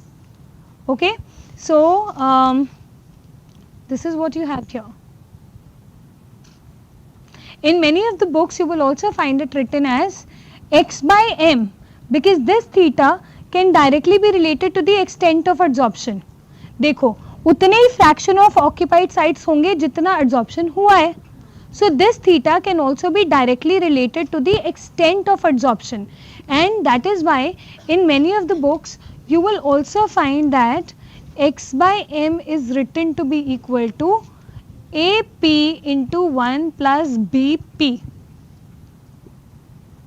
where A and B are nothing but again constant related to the constants which are related to the equilibrium constants like here. Alright, I have put an equilibrium constant, I understand this well. So that is I have put this K, and you can also derive it on your own. आपको पता चल गया what is your Ka, P into 1 minus theta will be equal to Kd theta. अभी एक बार revise करते हैं, पर ये रिलेशनशिप मैंने लिखा for rate of forward reaction. यहाँ से Ka by Kd को अलग करके K बना सकते हो, and you can get an expression for theta. पहले थीटा का एक्सप्रेशन निकाल लो in terms of P. Take Ka, Kd on one side and then divide the numerator and denominator with Kd or accordingly. So then you will get a relationship of Kp upon 1 plus Kp very easily. उसको मतलब derive course, derivation is not there in your course, but it's not that difficult also. You understand that. Now coming back to the Langmuir's adsorption isotherm once again. See, when Freundlich considered, Freundlich gave a general expression that the extent of adsorption x by m is directly proportional, not directly, it has an empirical relationship with P as P to the power of 1 by n. Alright, and there is a dependency on a constant K also, which is constant for a particular adsorbent and adsorbate. We have seen that how the graph varies, and then we took the log and saw that there a linear graph is possible with an intercept. Next we came on to Langmuir, where Langmuir postulated or gave certain assumptions. Now in fact these are like, rather than postulates I should be calling them assumptions. These are the assumptions that he made, not the postulates. These are the assumptions that Langmuir made. Do you know the difference between a postulate and an assumption? Assumption is assume करके ये किया, तो it may or may not be correct. But a postulate is generally given and then it is checked कि वो ठीक है, तो उसको postulate को हम सही मानेंगे. जैसे which equation? Schrödinger wave equation is a postulate, because वो अगर दे दिया तो वो equation फिर valid है. So I should be calling it assumptions. And when your teachers are at times they fumble, you can always pinpoint. Human beings are generally bound to make mistakes. सब जाग रहे हैं? ठीक है? Now what is the first thing that he stated? One of the assumptions is that there are fixed number of sites. जबकि sites can be created also. तो इसीलिए assumption है, postulate नहीं है. Sites can also be created, right? So but he assumed that there are fixed number of sites. अगर 10 sites available हैं, तो 10 की 10 ही available हैं, ठीक है? और फिर second assumption, सारी vacant sites same type के हैं, सारी की सारी vacant sites same type के, which again is an assumption, because in real situations it is not that possible. Then एक site पे एक ही molecule आएगा, एक gas molecule. अगर वो बहुत छोटा हुआ तो वैसे ज़्यादा भी आ सकता है, but he assumed कि one site will take care of only one gas molecule. And the fourth one was adsorption is in dynamic equilibrium. Now then he stated, now let the fraction of occupied sites be equal to theta, then the number of unoccupied sites will be equal to 1 minus theta, and If I consider the rate of forward reaction to be equal to rate of backward reaction, which is true for this case of an equilibrium, which was assumed, if the rate of forward reaction is equal to the rate of backward reaction, then Ka into P into 1 minus theta will be your rate of forward reaction, which will be equal to the rate of backward reaction, that is Kd into theta. Why? Because forward reaction मतलब adsorption होगा. Adsorption हो रहा है means that it will depend upon the number of unoccupied sites and it will also depend upon the pressure which is provided. Okay, and when you remove the proportionality sign, you get a Ka there because you are talking about the rate of adsorption. When you talk about the rate of desorption, जैसे I am giving you a surface of adsorbent, उसके ऊपर जितने occupied sites हैं उन्हीं से तो dissolve कर सकते हो. Desorption किससे होगा? जो already occupied है उन्हीं को निकालोगे. So it will only depend upon the fraction of occupied sites theta. So that will be equal to directly Kd into theta. When you take out a relationship for this, then theta, which is the fraction of occupied sites, that is equal to Kp upon 1 plus Kp, where theta is the fraction of occupied sites, and it can also be related to your extent of adsorption. Why? Because extent of adsorption will be directly related, it can be directly related to the fraction of which is occupied sites की इतना हो चुका है, जितनी occupied sites हैं वो बता रही है कि इतना adsorption हो चुका है.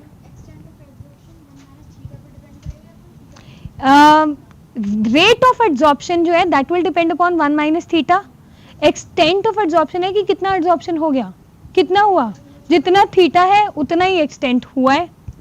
ठीक है, एक्सटेंट क्या है? एक्सटेंट इज नथिंग बट कितने गैस मॉलिक्यूल्स एब्जॉर्ब हुए हैं, कितने mass unit mass of solid substrate पे, एब्जॉर्बेंट पे. That will depend upon theta which is the number of occupied sites, fraction of occupied sites. Okay okay, so then here and you can also related to the Freundlich absorption isotherm. How? I will just tell you.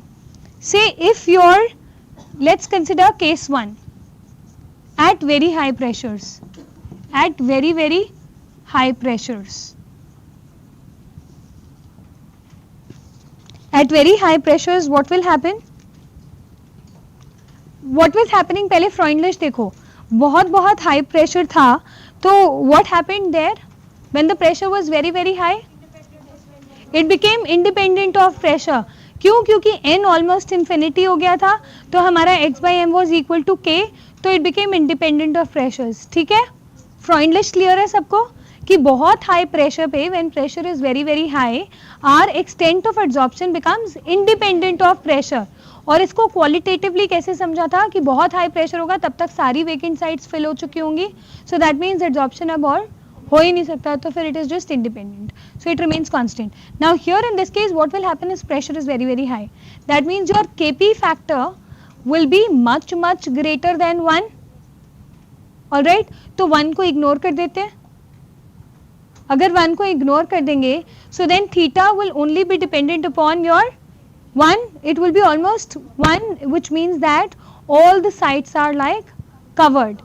Or you can actually say that if I talk in terms of this reaction, तो उस case में क्या हो जाएगा? x by m will be equal to a by b, or it will be simply equal to kind of, or this also implies that theta will be almost equivalent to 1 here in this case, which theta will be equivalent to 1 मतलब जितने भी occupied sites available, जितने भी sites available थे वो सारे fill हो चुके हैं.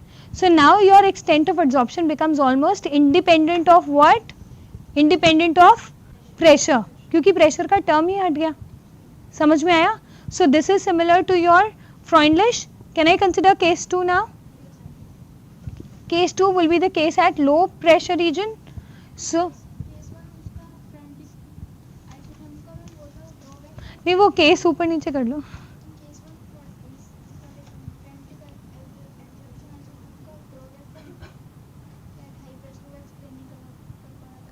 नहीं, उस केस में वो ये बता रहा है कि हाई प्रेशर पे according to that it becomes independent of pressure. So same thing is being told here.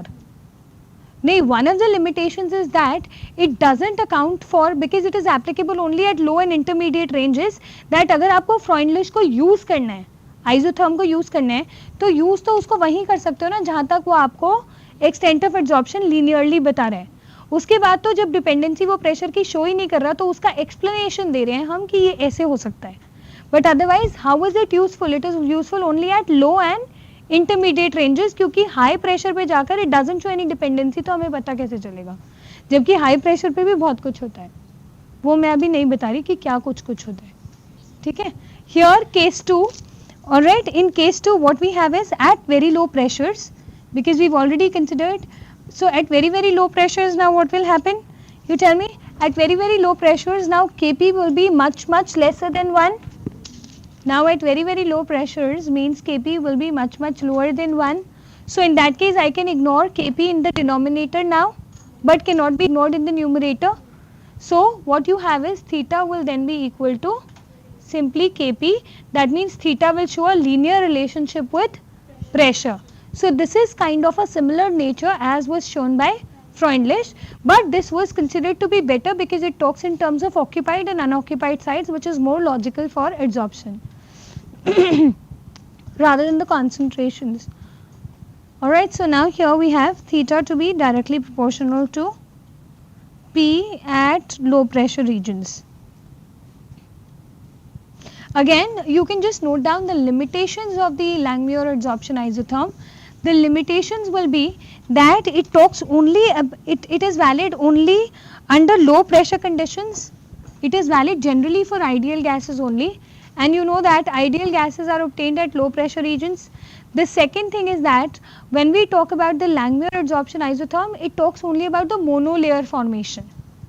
None of Freundlich or Langmuir, they talk about any other layer. They are restricting themselves only to the topmost layer. So tabhi they actually are failing here. This is again a limitation. The third limitation, all sites are of equal size, but you know that generally that is not the case. And last one is like molecules are also localized. आप कह रहे हो एक molecule आके एक ही side पे बैठेगा और वहाँ से उठ के दूसरी साइड पे जाएगा ही नहीं. There are no interactions between the molecules in different sites, which is again not possible. Okay? हाँ जी बोलो. No, Langmuir generally, because Langmuir में हमने ज़्यादा assumptions ले ली ना. Yes, the limitations of Langmuir adsorption isotherm, the first one was हमने सिर्फ we are considering it is applicable only for ideal gases. मतलब again, now for Freundlich also and Langmuir दोनों are applicable only at low pressure conditions. High pressure में वो dependency ही छोड़ देता है pressure की, तो फिर how can you explain? So it is applicable only at low pressure regions. Okay, the second thing was that Langmuir actually talks only about the monolayer. Freundlich also did that. So they are only considering the monolayer formation, जबकि अंदर की layers भी possible हैं which can adsorb. So they talk only for the monolayer formation. The third limitation of Langmuir was that he stated that all vacant sites are exactly the same, which is not true in real case. So ये भी एक limitation ही है. ठीक है. और फिर उसने ये भी कहा था, assumptions में ऐड कर लो, that one molecule occupies one site. मैंने बोला उसी के आगे ऐड कर लो that there will be no interaction between these molecules. एक बार ये आके बैठ गए, then they will not interact with one another, which is again not possible. Sorry? Because it is applicable at low pressure conditions. So you know that gases behave ideally at low pressures and high temperatures. So they are generally, they were checked by the scientists for the adsorption of gases on solids only.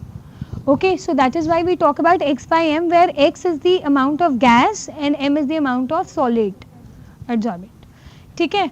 और फिर last I stated one more limitation, that there can be no interaction, and one more limitation was what that I stated. That's it. The molecules are considered to be localized.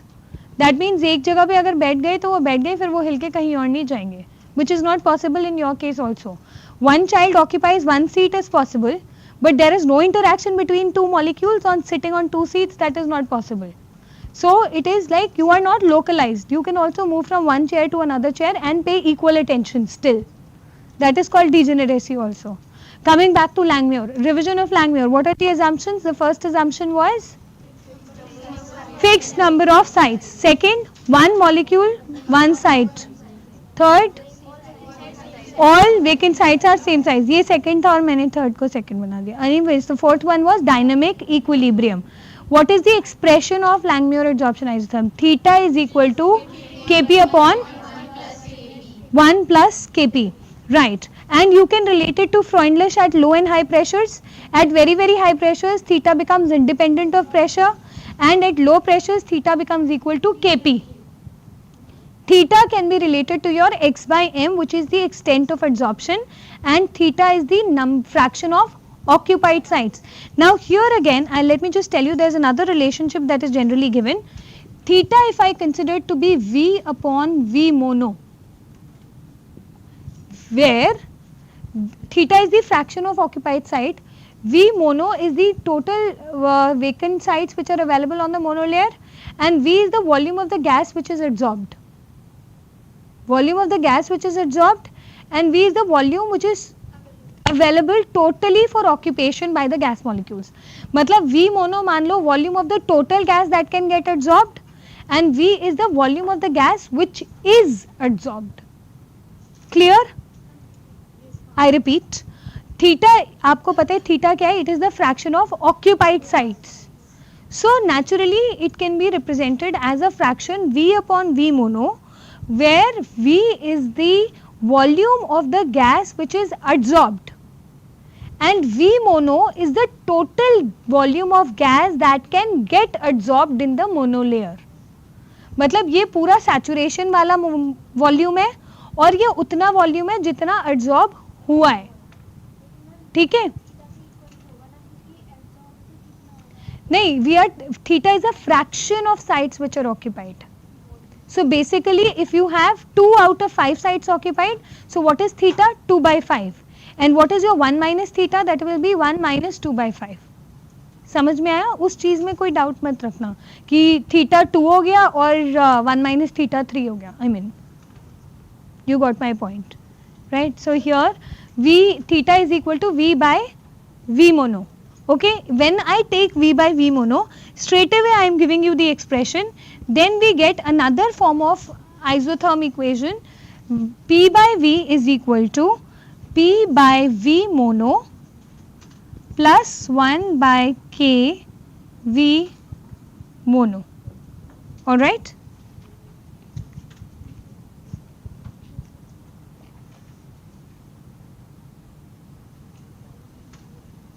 This is another form of Langmuir adsorption isotherm, where a graph can easily be plotted between P by V.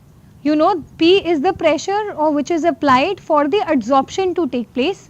V is the total volume which is available, and no, V is the volume of the V is the volume of the gas which is adsorbed, and then you have P by V mono, and if you plot it versus P, then again you will get what? You will get a straight line here. Why? Because this is your Y, this is your X. So now you tell me the intercept now here, now the intercept will be equal to what? 1 upon K into V mono, and your slope will be equal to 1 by V mono. Advanced level questions can be asked from this particular point. See, because आपका एक बार अगर आपके पास data available है, ठीक है, तो आपने slope से क्या निकाल लिया? 1 by V mono. 1 by V mono पता चल गया, तो you can also get to know about K.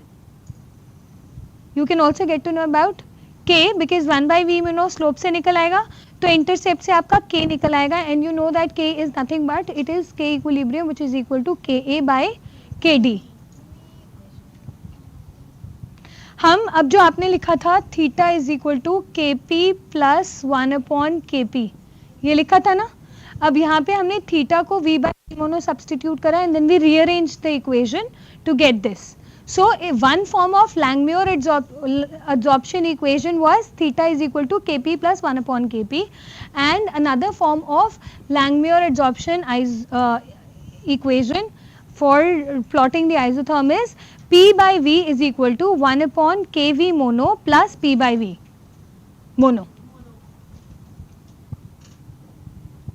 ठीक है? Done? All of you all? Now go through the Langmuir once again this equation and remember it. And you know that here this is like an equation of the type y is equal to mx plus c. तो intercept भी मिलेगा, slope भी मिलेगा, सब कुछ मिलेगा.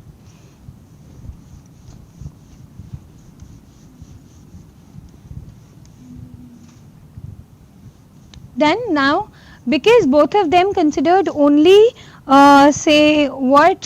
both of these considered only monolayer adsorptions, we can also talk about an isotherm which was given by Brongniart, Emmett and Teller. This names of the scientists were Brongniart, Emmett, Teller. ये जैसे BET देखोगे तो याद आ जाएगा, Brongniart, Emmett, Teller.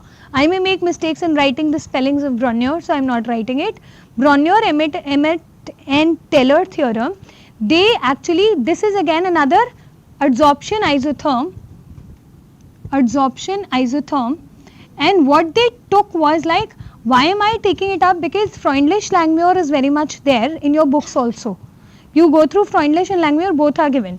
When you talk about BET, they talk about the multi-molecular layer adsorptions also. अभी तक Freundlich and Langmuir ने क्या consider करा था? सिर्फ monolayer. But BET talks about multi-molecular layer formation, for which I will not be putting the I will not put the equation onto the board, but I will just tell you that there are different types of isotherms which are available. I'll just see if I have the isotherms available with me. Yes, I have. You have different types. So it took 5 adsorption isotherms where the extent of adsorption is plotted against pressure. This is what we had been doing. Extent of adsorption, that is x by m, was plotted against pressure. So these 5 boxes I have not made to draw any diagram, but only the plots. The type 1, remember for each one of them you have the extent of adsorption on the y-axis and pressure on the x-axis. So the very first one is, it talks about different types. The very first one is like something like this. Okay. The second one is like this and this. The third one is straight away like this, and the fourth one is like, in fact, like this, and the fifth one is like this. Not much of a difference, सिर्फ समझ लो, बाकी you will be able to draw them better. BET ने क्या दिया था? 5 adsorption isotherms. मैं सिर्फ उतना बता रही हूँ जिसमें से एंट्रेंस में क्वेश्चंस आ सकते हैं. Nobody is going to ask subjectively about BET adsorption isotherm because it would be taken up in your higher studies. Langmuir adsorption ने और Langmuir ने और Freundlich ने, they studied only the monolayer. BET did talk about the multi-molecular layer formation, क्योंकि उन्होंने कहा एक बार surface वाली layer monolayer भर गई, so then chances are कि अंदर वाली will also start getting filled up. Right? Multi-molecular layers will also start getting filled up. So type 1 talks about something which is similar to your Freundlich and Langmuir. कि क्या होता है कि पहले pressure जब 0 था तो extent of adsorption is 0. When pressure increases, now the extent of adsorption also increases. Then it states that as the extent of adsorption increases, एक बार monolayer भर गई, then it becomes a little independent of pressure and adsorption rate constant हो जाता है.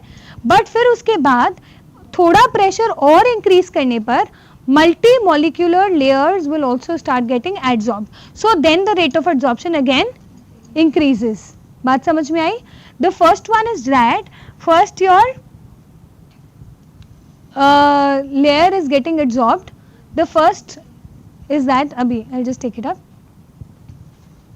The first one is here that we talk about that the extent of adsorption increases with increase of pressure. This is nothing but similar to your Freundlich and लैंगम्योर, ठीक है। उसके बाद second also the second type of BET adsorption, all these are adsorption isotherms because they are drawn at a constant temperature, ठीक है। Second वाले में when you compare the extent of adsorption with pressure, you see that the rate of adsorption first increases. It once the monolayer is filled up, it becomes a little constant. Then when the pressure becomes even more high, then the inner layers will start getting filled up. So multimolecular layer formation starts happening. Third वाले में क्या होता है कि pressure already इतना होता है that is sufficient for the multi molecular layers to get absorbed. सबके डिफरेंट डिफरेंट एग्जांपल्स हैं that you need to remember. Third type में क्या होता है, थर्ड टाइप देख रहे हो बिल्कुल यहीं से ही it has started taking a dip and increasing like this. In this case what is happening, पहले से ही multi molecular layer absorption has started and this will go on increasing with increase in pressure. समझ में आया कि अंदर वाली layers भी शुरू से ही भरना शुरू हो चुकी हैं। It is not like mono पहले भर रही है, अंदर वाली और have also the inner layers have also started getting filled up. Now in the fourth and fifth there is something which is called as the capillary condensation of the molecules, because हमारा absorption process होता है ना जिसमें vacant sites are getting filled up. So your fourth one is similar to your second one and third one is fifth is similar to your third one, but in दोनों cases में capillary condensation process is also occurring simultaneously. Alright, I'll just check out the term that I'm using. In the fifth one, what you have is you have the condensed, the gases getting condensed in the tiny capillary pores of the adsorbent. There are capillary pores in your adsorbent which also start getting filled up. So condensation in those capillary pores also keep on happening. एक होता है site, एक होते हैं छोटे छोटे capillary जैसे pores जिनके through your adsorbate can seep through, ठीक है।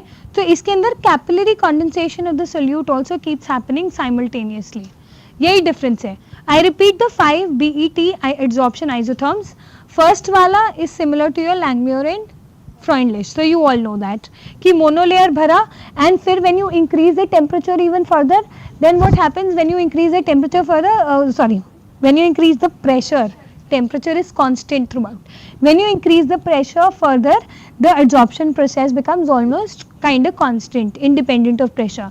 Then in the next case, when you talk about type 2, when you increase the pressure, first the adsorption rate increases, then when the monolayer is filled, then it becomes a constant and then the inner layers will start getting filled, so adsorption will again increase. So it starts increasing again. This actually now is talking about multi-molecular layer formation. Then the third type, in the third type your adsorbent is such that the multi-molecular layer formation has already started, तो वो शुरू से ही शुरू हो गई, ठीक है। And then in fourth and fifth, fourth has a explanation similar to second. That means पहले मोनोलेयर फिल हुई, मोनोलेयर के बाद फिर मल्टी मॉलिक्यूलर लेयर स्टार्ट हो गई, बट इसमें right from the beginning you have the capillary condensation of solute also happening simultaneously. That means the capillary pores which are available in your adsorbent along with your vacant sites are also getting condensed gas particles filled in them. So in the fifth you have again the capillary condensation occurring along with multi-molecular layer adsorption. So your fourth and fifth are similar to second and third. So BET ने 5 adsorption isotherms दिए थे which are very successful. So have been done in detail. हाँ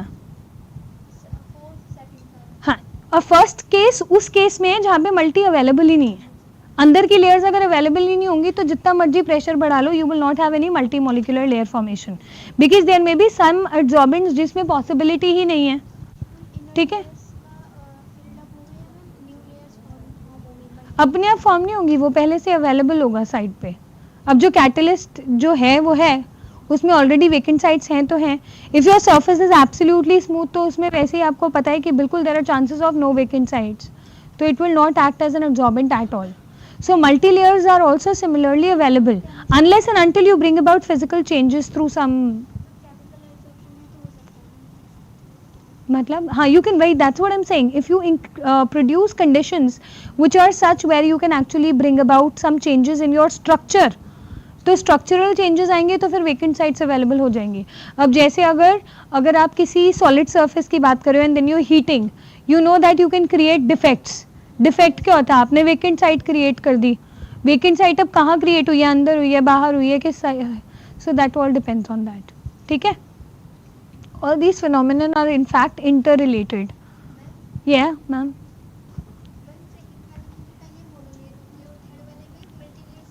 हाँ, क्योंकि उसमें ये सब चीज़ों में ये मत सोचना कि एक ही एग्जाम्पल उठाया हमने, एक एड्जॉर्बेंट और एक एड्जॉर्बेट का, और पांचों टाइप समझा दिए. इन पांचों टाइप के लिए you will have separate examples for them, क्योंकि इस केस में मल्टी लेयर ही नहीं होगी, तभी शायद आगे ग्राफ जा नहीं रहा है, क्योंकि मोनोलेयर फिनिश हुआ.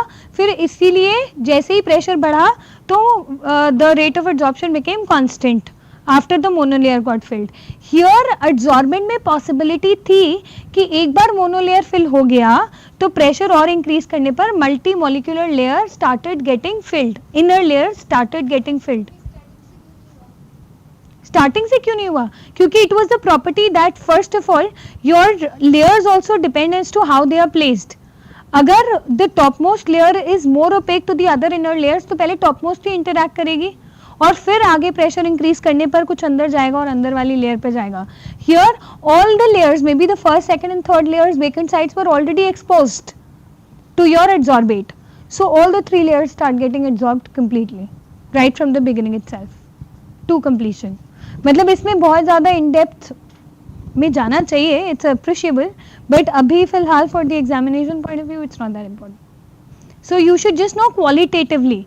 So we have done 3 adsorption isotherms today. One is the Freundlich, the other is Langmuir, and the third is BET. Okay. So then after that I think we can now talk about, say, catalysis. What is V mono? It was a question. V mono is the volume of the gas which is totally covering your monolayers or vacant sites. V mono refers to the volume of the gas or volume of the gas required for saturation of the monolayer. The total volume of the gas that occupies all the vacant sites available, and V was just the volume of the gas which has already got adsorbed. Thank you. ठीक है? Thank you doesn't mean I have ended the class. It means that now I am moving on to the next topic. I said thanks for supporting. Next is like we move on to catalysis.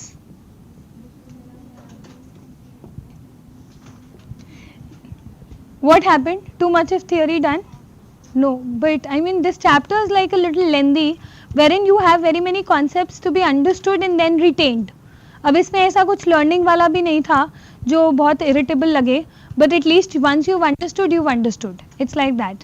Now when you talk about catalysis, you know that whenever reactions are occurring, we more or less explain the fourth thing.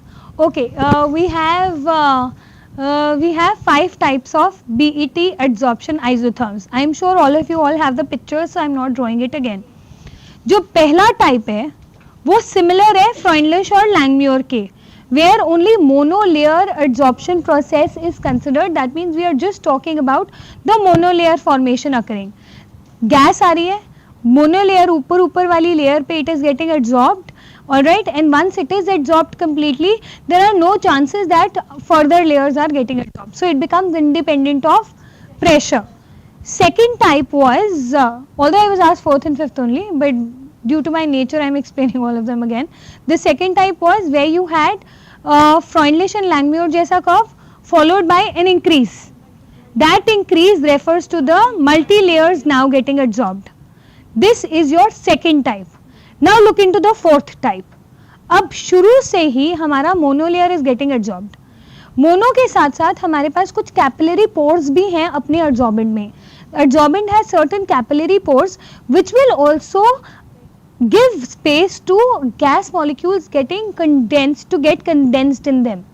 So the capillary condensation of the solute molecules is happening right from the beginning here. along with your type 2 type of a formation. मतलब monolayer is occurring followed by multi-layer formation but adsorption, but along with capillary condensation. Now type 3. Type 3 is where you already have different layers available right from the beginning itself. So your adsorbate molecule is coming and it is occupying all the 3 layers एक साथ ही शुरू हो गया. So multi-molecular layer formation had started happening right from the beginning itself. That is your type 3. Type 5 is when your multi-molecular layer formation adsorption is occurring along with capillary condensation. So that is your type 5. 4 और 5 में सिर्फ 2 terms add करें, capillary condensation. That's it. Okay. Now we move on to the next important thing, which is catalysis. And in catalysis we have now 2 types of catalysis. One is homogeneous catalysis. Very good. And the other is heterogeneous catalysis. Alright. In both these cases, catalysts mein na, you need to understand one very important thing, that you know already from your kinetic studies that what do catalysts do? Catalysts enhance the rate of the reaction, but they do not take part. And how do they enhance the rate? You know that chemical reactions may there is an energy profile. You all know now that there is an energy profile. You have A plus B giving C plus D as the products, and you know that an activation barrier needs to be crossed. Alright, here you have an activation barrier which needs to be crossed via the formation of some intermediate compound complex. Intermediate compound formation. What does your catalyst do? It lowers the activation energy. Your catalyst only lowers the activation energy and then it speedens up your reaction, so it increases the rate. Now the point here is that when you talk about the catalysts, your catalysts always increase the rate of the reactions. In certain cases they can decrease also. Sometimes in many of the books it is referred to as the negative catalysts also. अच्छा, then catalyst का अपना जो काम चल रहा है, अगर उस स्पीड से भी खुश नहीं हो तो उस कैटलिस्ट की स्पीड को बढ़ाने के लिए we can add a promoter. A promoter can increase the efficiency of a catalyst, I would say. A promoter can increase the efficiency of the catalyst, whereas if your catalyst was increasing the rate of the reaction, but by adding something we slow down the rate that is caused by that catalyst, then we call it a poison. Okay, so poisons are the ones which are those chemical substances which lower the rate of the reaction which was enhanced by the catalyst, and if promoters are those chemical substances which enhance or further increase the speed of the catalysts or speed that was actually which enhance the efficiency of the catalyst. Okay, catalyst जितनी speed बढ़ा रहा था उसको further increase करने के लिए we add a promoter, and if you want to decrease that we add a poison. The example of that is generally given for the Haber's process, and because this example is given in your books also, that is N2 plus 3H2 both in the gaseous form. This is forming NH3 and this is known as your Haber's process. And if iron is added as a catalyst here, molybdenum is added as a promoter. Molybdenum is added as a promoter. Okay. Now for poisons, they decrease the activity of the catalysts. Promoters increase the activity or efficiency of the catalysts, and poisons decrease the activity of the catalyst. An example of that can be arsenic when it is added to in contact process. Arsenic, which acts as a poison in the manufacture of sulfuric acid. So it can act as a poison there. Yes. Sorry? देखो, मैंने N2 और H2 bubble करे अभी यहाँ हवा में. Ammonia बनाने के लिए, in some container of course, ठीक है, अमोनिया बनाने के लिए. So it has no surface, so it will randomly select the H2 and collide with it to form ammonia. ठीक है, but अगर if I provided some space to sit and react, then they will be more focused. You getting my point? Are you getting this point? I mean, then let me just cite a weird example. If all of you all were standing here and taking the class, attending the lecture, what do you think would have happened? Your efficiency would have reduced, rate would have gone down, and the output would have been low. Final yield of the product would have been very low because you would have constantly been fluctuating from one place to another as I keep doing, right? Then if you are actually given some space to sit and then write down your answers, you or notes, make your notes or whatever, then your efficiency increases and you get some kind of a focus. So that means I have provided you with a vacant site where you have come, you sat, and now after making the best, which I hope, after making the best of the class, making the best use of the class that you have attended, what do? You dissolve and you go off. So is the case of the catalyst. Your N2 and H2 will come and sit on the surface of the catalyst. यहाँ पे catalyst क्या है? Iron. ठीक है, they will come and sit on the surface of the iron. वहाँ पे N2 और H2 आपस में react करेंगे and they will form ammonia. And once ammonia is formed, it will get dissolved and just move away. So it got a surface to sit on where it can actually, now what has happened, जो पहले बनाते ammonia, otherwise भी तो N2 and H2 can react to form ammonia, that would have been a slower process because it is not that focused initially. But the moment it got a catalyst, a seat to sit on, the efficiency became more. So now the product formation, the energy which is required now will be lower. आपने यही question पूछा था ना कि पहले अगर इतनी activation energy चाहिए तो कैटलिस्ट उस एनर्जी को लो कैसे करेगा, क्योंकि अब it has provided it some already space to sit on where now the energy required will be less because N2 and H2 are there freely available and they know that they have no other work, they will not be interacting with the catalyst. तो और किसके साथ interact करेंगे? N2 and H2 will interact with one another to quickly form ammonia. So the energy gets lowered. A gas, yes. At times, you know, you can actually even have some kind of a gas also, but generally, you know, when you talk about gaseous substance, you know, gases are in random motion. So it, even if I create, I will have to liquefy that gas in order to act some kind of a surface or an adsorbent where your adsorbate can come and reside on it. So it is very difficult otherwise to have gases in random motion to be acting as a catalyst. That is why generally more or less when you talk of the catalysis, you talk of solid catalysts only. But because I say no to anything, I don't say no to anything.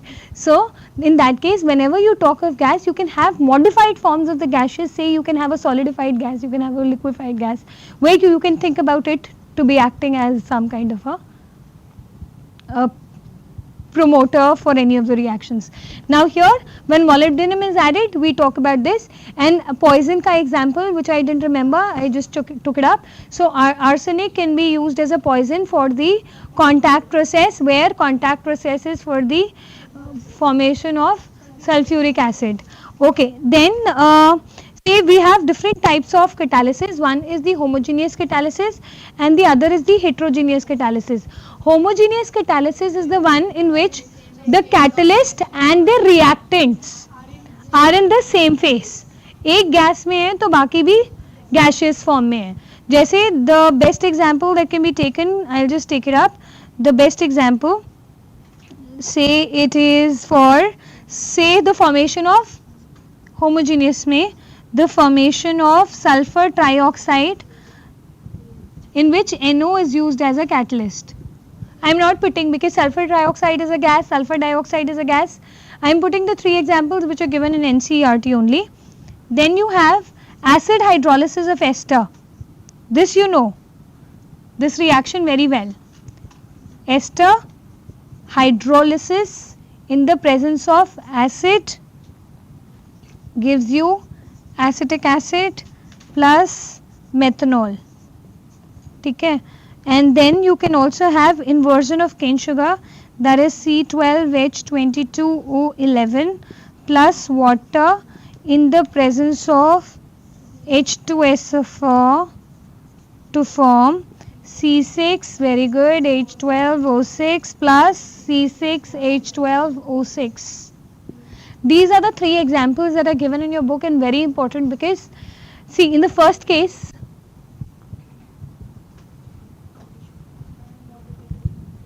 what is the difference between activity of the catalyst? There is of course a difference between the activity of the catalyst and efficiency of a catalyst, very rightly pointed out. Say a promoter, I stated, can increase the activity of the catalyst also and it increases the efficiency of the catalyst also. See, activity refers to किस rate पे वो reaction करवा रहा है, that is your activity, which is directly proportional to concentration also. अगर catalyst का concentration ज़्यादा लोगे तो उसका ज़्यादा सरफेस एरिया अवेलेबल होगा और ज़्यादा सरफेस एरिया अवेलेबल होगा तो ज़्यादा रिएक्टेंट्स आएंगे तो ज़्यादा प्रोडक्ट बनेगा और अगर ज़्यादा प्रोडक्ट बनेगा फिर मैं कहूँगी कि efficiency is also more. Efficiency मतलब मेरा फाइनल आउटपुट ज़्यादा होना चाहिए और एक्टिविटी का मतलब है कि आई am talking about the rate at which your reaction is proceeding. So is different. Selectivity is like I select particular students from here. So selectivity is very selective. We'll talk about it. That is a part of catalysis only. So here we talk about homogeneous catalysis. Homogeneous catalysis क्या होता है? जिसमें हमारे catalyst and the reactants are in the same phase. So you have sulfur dioxide and oxygen in gaseous phase, NO in the gaseous phase again. So all three in the gaseous phase, so homogeneous. This and this reaction is again something which is known to you. These are already, you are familiar and friendly with these two reactions. Now there is a difference in familiar and friendly also. Familiar मतलब देखी हुई है, friendly मतलब आती है. ठीक है. So the first reaction is the acid hydrolysis of ester, which is a pseudo first order reaction. Done in kinetics. So what you have here is you have acid in the liquid form. Basically you have the aqueous state here, you have water liquid, you have the ester in liquid form. So all three are in the no. When you talk about catalysis, we are basically focusing on the reactants and जो आपने initial phase, जो starting phase लिया ना, वो सबका same.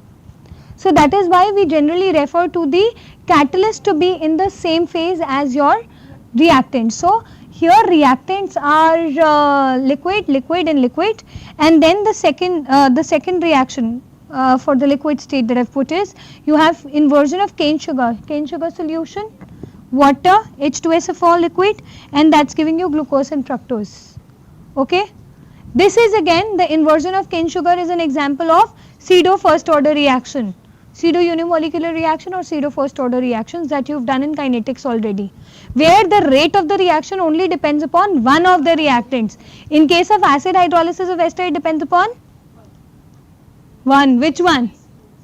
Ester. And here in this case it depends upon the concentration of sugar, and they are independent of the concentration of the acids. जबकि अगर ये बेस हाइड्रोलिसिस ऑफ एस्टर होता तो it was a second order reaction. ये organic में भी पढ़ोगे, इसीलिए ये रिएक्शन बहुत इंपॉर्टेंट है.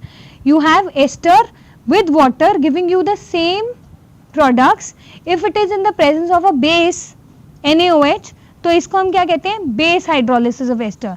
वहाँ पे it becomes a second order reaction, and otherwise here it is a first order reaction when you expect it to be greater than first, so that is why it is pseudo first order reaction.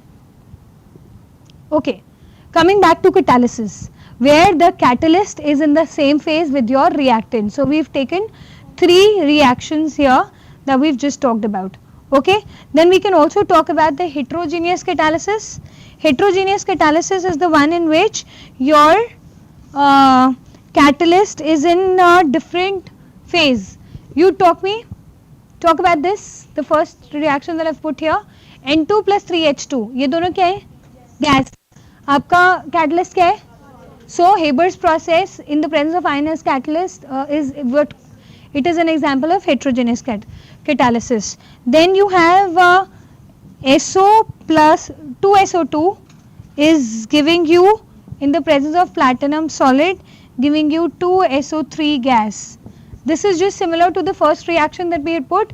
वहाँ पे our catalyst was NO, which was gas in the same phase. So that is why it was called the homogeneous catalysis. Now here we have platinum, which is solid, and your reactant is in the gaseous phase. So gaseous state is coming onto the solid, so it is an example of heterogeneous catalysis. Another example which is given is, you have the oxidation of ammonia, 4NH3 plus 5O2, in the presence of platinum, gives you 4NO plus 6H2O. So all reactant and products are in the gaseous phase. And then you have hydrogenation of vegetable oils. The hydrogenation of vegetable oils gives you vegetable ghee. So that is also in the presence of nickel as a catalyst. So vegetable oils are in the liquid state and hydrogen is in the gaseous phase. Then you have nickel in the solid state. So the phases are different than your reactant. So that is why it will be your heterogeneous catalysis. Alright. Then you have different theories which are proposed for your catalysis.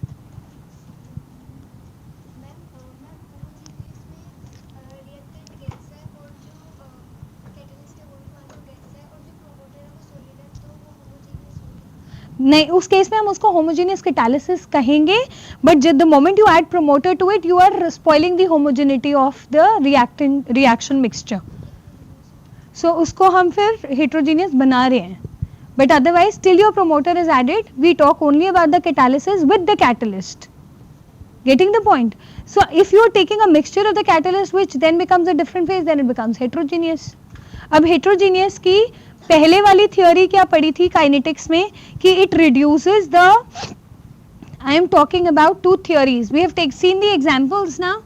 All of you all know what will be the difference between homogeneous and heterogeneous catalysis. If I talk about the theory which is involved in the catalysis, then earlier there was an old theory that was like just stating that what catalysts do is they increase the speed of the reaction by providing them with a surface. ठीक है, जितना ज़्यादा surface उतनी ज़्यादा reaction. And you all know that when we take the catalyst in the powdered form, ठीक है, तो अगर मैंने इतना बड़ा स्क्वायर लिया और उसको पाउडर कर दिया, square I mean I am just telling you, and powder कर दिया, so then in that case the surface area increases. Now there was a question that was asked to me before in by one of the students. That person asked me कि अगर हमारा पहले हमने solid catalyst बड़ा सा लिया, ठीक है, तो उसका सरफेस एरिया ज़्यादा ही तो होगा, बड़ा सा सॉलिड लिया, लेकिन अगर हमने उसको पाउडर कर दिया तो वो तो छोटा हो गया, तो सरफेस एरिया तो कम हो गया. लेकिन सरफेस एरिया कम नहीं हुआ, ज़्यादा क्यों हुआ? क्योंकि अंदर के सरफेसेस भी एक्सपोज हो गए. अब what do you have a big solid and now you have broken into small fine powder. So what has happened, even surface area पहले बड़े वाले का कितना एक्सपोज था, जितना बाहर था. When you powder it, even the inner areas have now become exposed, so the surface area in totality has increased. You getting the point? So the surface area, the old theory stated कि जितना ज़्यादा surface area हम expose करें, उतना ज़्यादा catalyst will be providing more space for the reactants to come, for any two reactants to come and sit on it, and then the more will be the rate of the increased rate of activity. ये theory propose हुई थी. फिर complex formation, intermediate compound formation and intermediate complex formation में क्या था? It lowers the energy. वो कुछ नहीं करता, it lowers the energy of activation and because of which the rate increases. Now a modern theory is a combination of these two theories. मतलब this is what you had done. These two theories are something that you've studied before. Intermediate compound formation वाली ये कि what it does is it lowers the activation energy. तो जो पहले intermediate compound इस energy पे बनता, अब ये कुछ और बनाएगा इस energy पे and it has lowered the energy. and the process has in turn become faster. Now combination of these two theories has now given up a modern theory for heterogeneous catalysis, which is nothing but, which can be remembered as Daoud.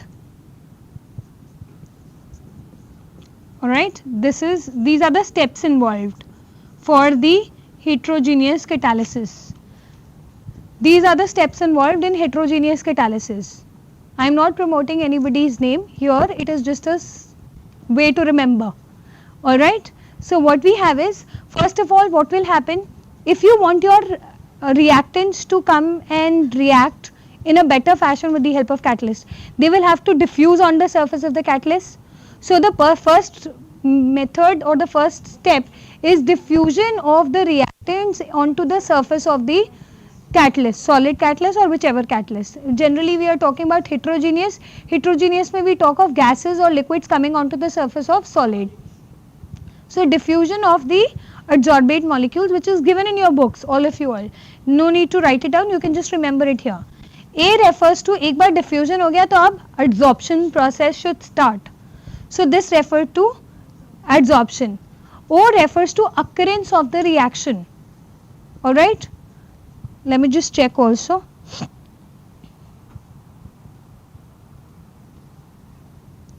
O refers to the occurrence of the reaction.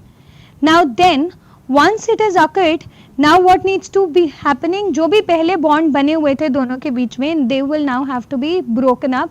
So adsorption process will have to be, अब यहाँ adsorption था ना, तो यहाँ इसका opposite होगा. So desorption होगा. So adsorption के बाद it is very important that desorption process also occurs. So desorption means that removal of your reactant molecules, or now the removal of the product which has got formed from the surface of the catalyst. Desorption process will now involve the removal of the product which is getting formed onto the surface from the surface of the catalyst. And fifth is, once the desorption has occurred, it has to diffuse from a region of higher concentration to a region of lower concentration. So again diffusion process will occur for the removal of the products completely. Will occur for the removal of the products completely.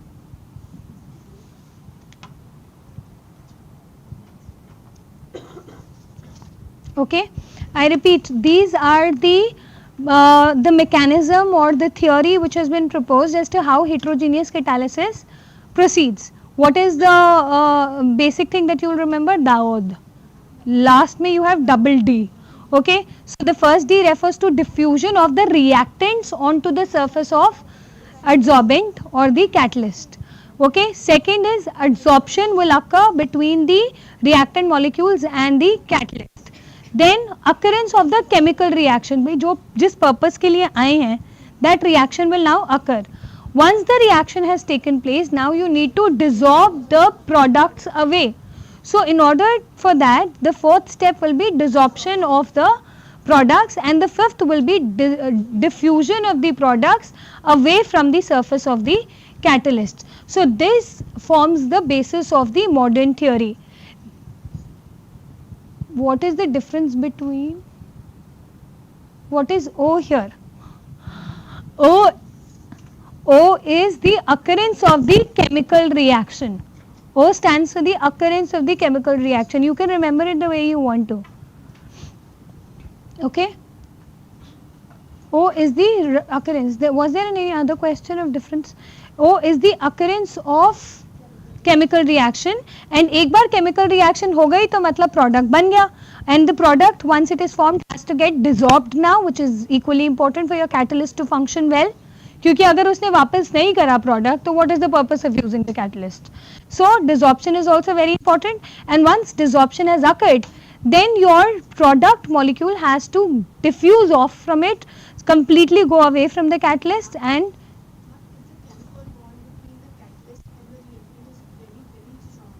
then you need very strong conditions for desorption. That is why heterogeneous catalysis refers to such kind of catalysts only. which are fit for that particular reaction. आपको क्यों बोलते हैं when you do the reactions we write catalyst especially on top even in your books, वरना simply cat लिख के काम खत्म कर देते. बच्चों के लिए difficult बनाने की क्या ज़रूरत है? Because that catalyst is important for that particular reaction and that is why it is considered to be selective. Alright, not only shape selective, there are other selectivities also there. जैसे अगर हमने कोई A और B reactant लिया और हमने catalyst C लिया इसमें, ठीक है, तो C से हो सकता है हमारा X बन गया. अब हमने A और B को रिएक्ट करा in the presence of some other catalyst C2, तो हमारा Y बन गया. तो मतलब सेम रिएक्टेंट से we are getting different products on changing the catalyst. This is what is known as selectivity, कि वो कैटलिस्ट इस प्रोडक्ट के लिए सिलेक्टिव है, कि अगर वो कैटलिस्ट आ गया तो यही वाला प्रोडक्ट बनाएगा, वो कुछ और नहीं बनाएगा. It will not help the reactants to form any other products. That is what is known as selectivity, because when you talk about catalysts, there are some things which are important. One is, I stated, what is known as the activity. Activity refers to the ability of the catalyst to increase the rate of reaction. Activity refers to the ability of the catalyst to increase the rate of reactants. When I say efficiency, efficiency refers to the yield. ठीक है. Then and when I say it also depends upon the selectivity, तो selectivity में you have some brilliant examples given, like I'll just put it here. Let's talk about this. We can have the selectivity like CO gas plus 3H2 gas. All right. Now when you have nickel as a catalyst, it forms methane plus H2O. When you have copper in the presence of ZNO and CrO3, then it forms methanol. And when you have simple copper as a catalyst, then it forms formaldehyde or methanol.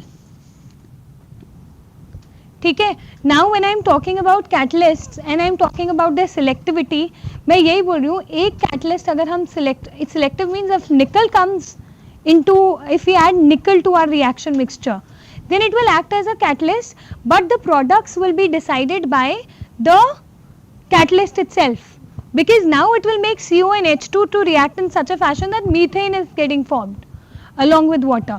When you have say carbon monoxide reacting with dihydrogen in the presence of copper and ZNO-CrO3, then it will primarily form your methanol. This is also a very important reaction because this is an industrial preparation of methanol that you will do in alcohols chapter of organic chemistry. कि industrial preparations are more or less important because industry में वही method use होता है जिससे बहुत ज़्यादा yield मिलती है. But remember, this alcohol is not fit for drinking. This alcohol can cause blindness or can even lead to death.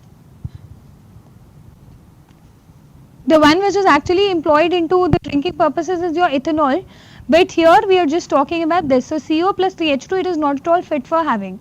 So methanol is the one which causes blindness. This again is an important question from your entrance point of view. But anyways, we are laying emphasis on the catalysis part now, which are like selective. And the moment you change it, let simple copper be added as a catalyst, then in that case you get methanol. एक carbon है, CHO है, CHO means aldehyde है, R लगेगा, so methanol. So this is your methanol, or it is called as formaldehyde. This is the common name. Okay. So just a quick recap of what we've done. We started with surface chemistry today, and in surface chemistry what we've done is we've studied the differences between absorption and adsorption. Then we talked about different types of adsorptions, which are physisorption and chemisorption. Then we talked about adsorption isotherms, which describe the relationship of extent of adsorption with pressure at a constant temperature. First one we did was Freundlich, which is x by m is equal to kp to the power 1 by n. You can take log also and get a straight line curve. Second that we did was Langmuir, who gave different assumptions, and so there were limitations, but by and large the expression was theta is equal to Kp upon 1 plus Kp. Another one was P by V is equal to 1 by Kv mono plus P by V mono. 1 by Kv mono plus P by V mono. I can P 1 by Kv mono plus P by V mono. ठीक है ना? And then after doing Freundlich and Langmuir, we talked about BET, which even considers the multimolecular layer formation, which was not considered by the earlier two scientists in 1909 and 16. So after BET, the 5 types were discussed, and then we moved on to discuss catalysis. In catalysis, you have 2 types, homogeneous catalysis and heterogeneous catalysis. Homogeneous means same phase of the catalyst with reactants, heterogeneous different phase of the catalyst with reactants. And then finally, we talk about we did talk about the theory which describes your catalysis process, which involves 5 processes: diffusion, adsorption, occurrence of chemical reaction, desorption and diffusion again. Then 2 important properties of catalysts that we've discussed as a signing off course. What were like? They were like activity and selectivity. When you talk about selectivity, the moment you change a catalyst for a particular set of reactants, your product which is formed becomes different. Alright, I think this is more or less taken care of. Practice questions based on it. Alright, thank you.